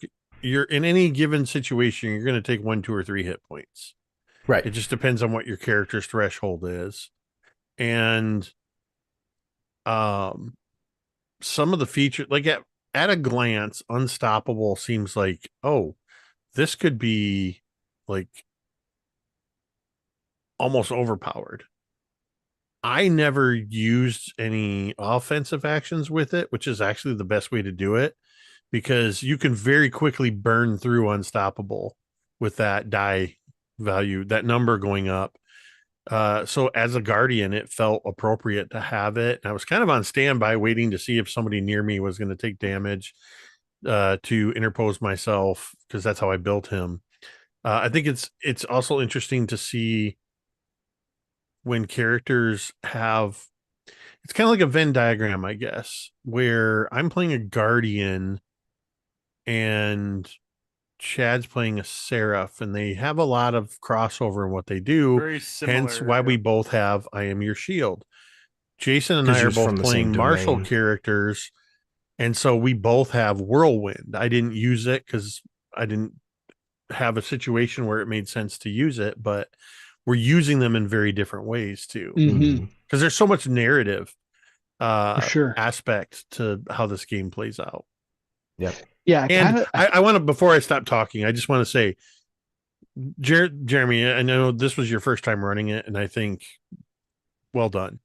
Thank you. I know you put a lot of study into your prep for your games and new systems and stuff, and this felt like you've been running Daggerheart before. Oh, good. I'm glad to hear that. Thank you, Jake. Yeah, I especially liked how you handled the several environmental hazards that we moved through. I think you really spent a lot of time looking into that, and it felt like you had a really strong grasp of how those should feel. And we moved through them. And I think the climbing one at the beginning, I think we failed, but we still, it didn't feel like a failure at the time. And the goose one, where she was coming down in the basket, was a totally different separation, and it felt different than the climbing one, which is, I think, in my experience as a DM, has been hard to pull off these different like skill challenges as it is. Has been Yeah, they are very similar difficult. to that. Yeah. I think so. It has been difficult to pull off to where it feels like unique, and you pulled that off really well. Thank you. I appreciate that, man. Yeah. Like I find it interesting whenever a game system has a mechanical way to approach things that are not combat. And I really, really liked finding that out in Daggerheart, that you can build an environment as an encounter. I thought that was a really cool feature. So, yeah, I'm glad that it worked. I think I like the way that you can, with the fears, that where you can put your own spin on it by taking control back and be able to change the environment or change the scenario. Like I like that part. It's like, as player, like, damn it, he's got it again. But but being that you're creative and everything, it adds to the play. So Yes. I like that part where you can take it back. Yeah, it's really interesting as a GM to have a currency that you are having to spend, because I'm not used to that in most games. So it's neat to have that be so crucial to the way that the system works. It's a really different way of looking at running a game. But I heard a really good depiction. Somebody was saying, don't think of a player rolling with fear as the GM stealing the spotlight. Think about the normal rhythm of the game being player GM, player GM, player GM. And when the players roll with hope, they stop that pattern and get a free turn. They said that's a better mental way to think of the flow of the game. Yeah. And I think that Daggerheart as a system doesn't work for every game like that we play. Sure. Like it definitely has a niche within a certain style of game that some of us play in. And I think it plays well to that. I think it plays great to that.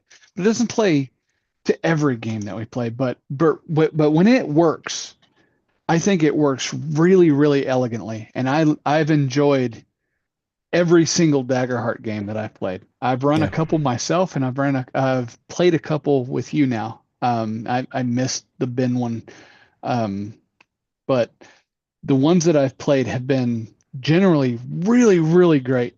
And I feel like that the system itself plays specifically into the type of game that is found within this community. So it's been really cool. Really cool to see, and I really, really dig how you have been utilizing the system to tell your stories. So that's been really cool, Jeremy. I appreciate you. Thank you, man. Yeah, love you, brother. Yeah, always. All right. Yeah, thank all of you very much for being incredible players this inaugural run of Daggerheart. I had a blast, and it seems like it went well. So I am going to pass things over to my players so that they can give any final words that they want before we get the hell out of here and start our weekend proper. So we're going to go in reverse order with Craig. I just wanted to say thank you. I had a good time. So met some new people, and I enjoyed it. So thank you very much. Hell yeah, man. We're all weirdos here. You're all good. Always a joy to play with you, Craig. So, and glad to sit on this side of the GM screen from you once again, buddy. It was a blast. All right. Speaking of a blast, next up is Steve. I have to be at work in 4 hours, so I don't know what this weekend my God, thing I'm is. sorry. I knew that. I knew that was coming into it. It's fine. No, it's a lot of fun. I think this is a good group of players and a DM who can really grasp that idea of fail forward, which is something that the system allows with that sort of failure with hope thing. I do as a caveat, Jeremy, one of the things I heard about this system, and I think this might play into something you could do very amazingly, is that moment of being able to steal the initiative and using it occasionally to steal it. The way it was described is you have this player who's going to do this amazing thing, and they're like, I'm so super powered because of all my abilities. And the GM goes, that's great. But actually, and you get that moment of that big bad guy interrupting the actions. And there's a mechanical version of that. I just love that. Obviously, you can't abuse it too much because then it takes all the fun out of the game. But Right. Yeah, no, that's a great point. Yeah.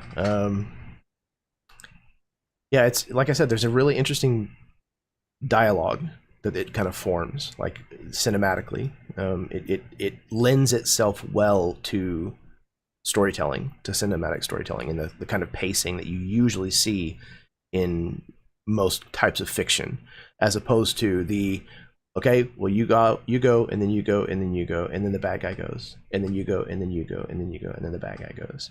It creates a lot more of a dynamic exchange. So it's really, really cool to watch happen.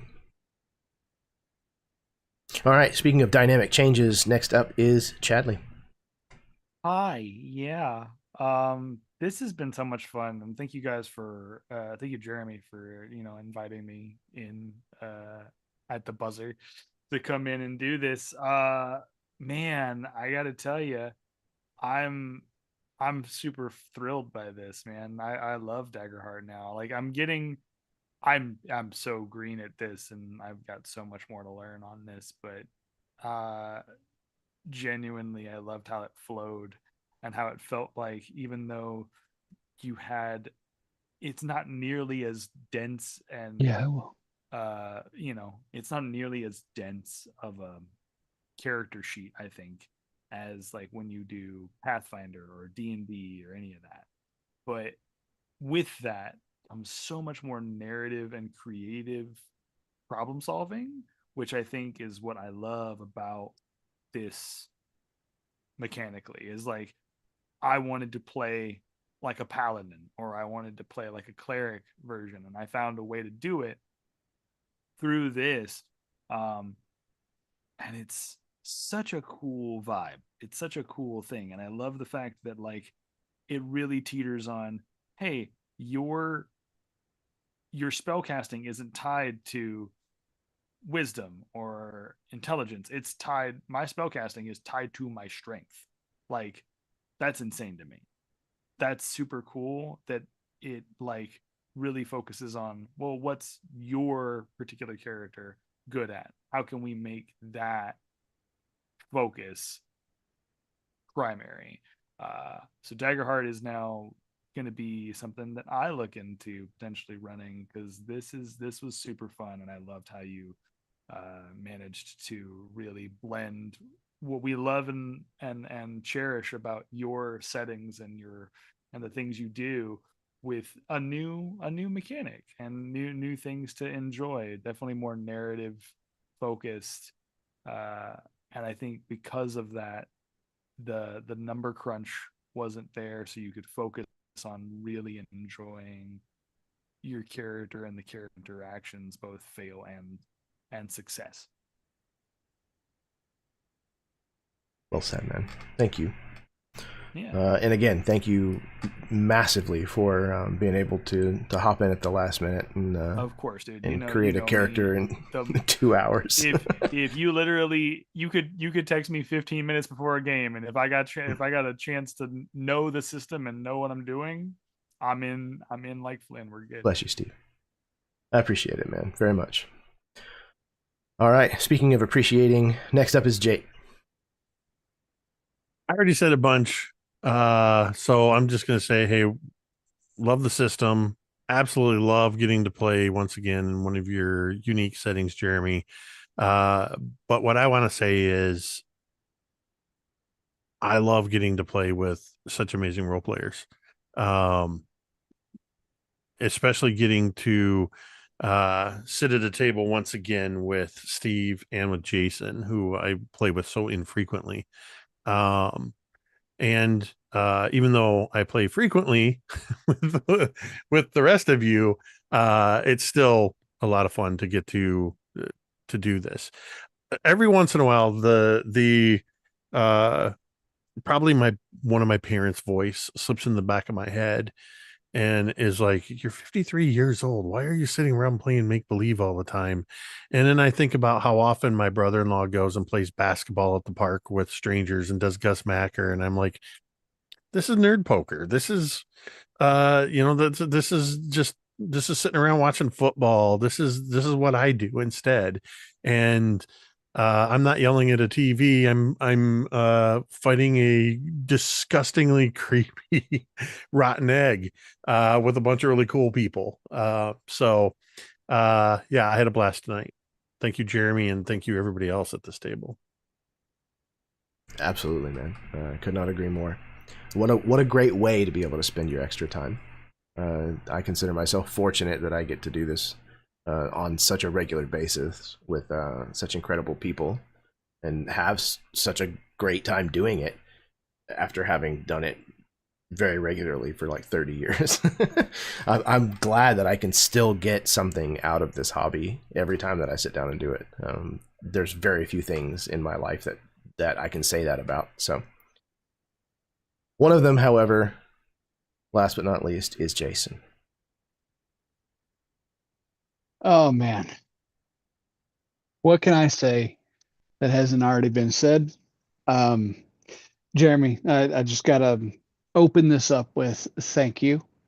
Thank you for being the creative force that you are, right?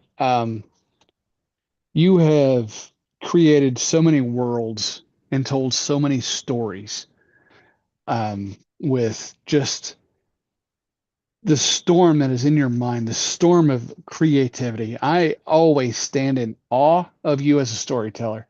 Like you, for real, dude. I've been drinking pretty heavily tonight, so this may come off as drinking, Jason, but I really do mean it. You are a creative force of nature, my guy, and I respect you so much for all of the storylines that you have been able to foster in our shared community, whether it's this one, whether it's Absolute Tabletop, whether it's Mini Terrain Domain.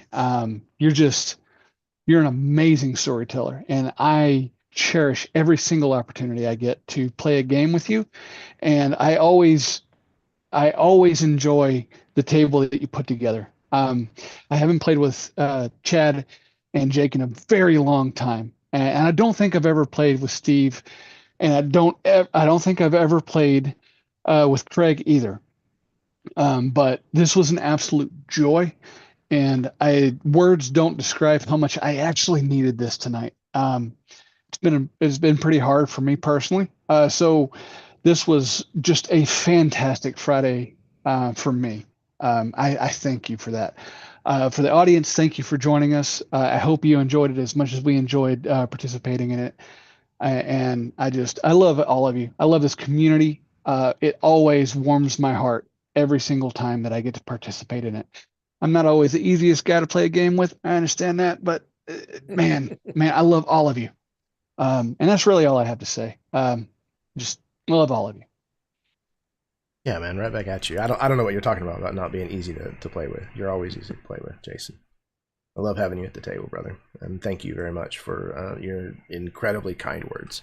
It means a lot to me that there are people that feel that way. I love doing this. I love getting the chance to play with incredible people like this who are also dear friends of mine that I would enjoy spending time doing pretty much anything with. But the fact of the matter is that we can do this instead. So that's why we do it. Yeah. I love all of you very much. I love everybody who has been watching, whether you watched live with us or you're going back and watching at some point later on. I really, really do appreciate the fact that there are people that drop in and watch these games and find things hopefully that are fun or entertaining or weird and disturbing. Whatever the case may be, or maybe a little of both. But thank you. Thank you for stopping by and giving me some of your time. I know that time is precious to you, as it is to all of us. So it is deeply, genuinely appreciated. Do all the stuff that the algorithm likes to see. Hit the like button, share the link around. Subscribe to the channel if you want to see more stuff like this. Leave a comment about how fucked up Humpty Dumpty was. Whatever. Run Daggerheart. It's a really cool system. Check it out. What else? Oh, remember that kindness is a free action. It costs you absolutely nothing to be kind to people. And for fuck's sake, like, the world needs an abundance of kindness right now. Even more so than usual, I think. So start every interaction with kindness, because it costs you absolutely nothing to be kind to other people. You don't have to stay kind if the situation turns that way. But start with kindness, at least. It could make all of the difference in the world of the person that you're interacting with. You never know. Unless they're Nazis or fascists, and then, spray them with pepper spray. So, yeah, I think that's it. We're going to go ahead and get out of here. I hope everybody has a fantastic weekend. And until next time, may your dice roll high and your snacks always be within reach.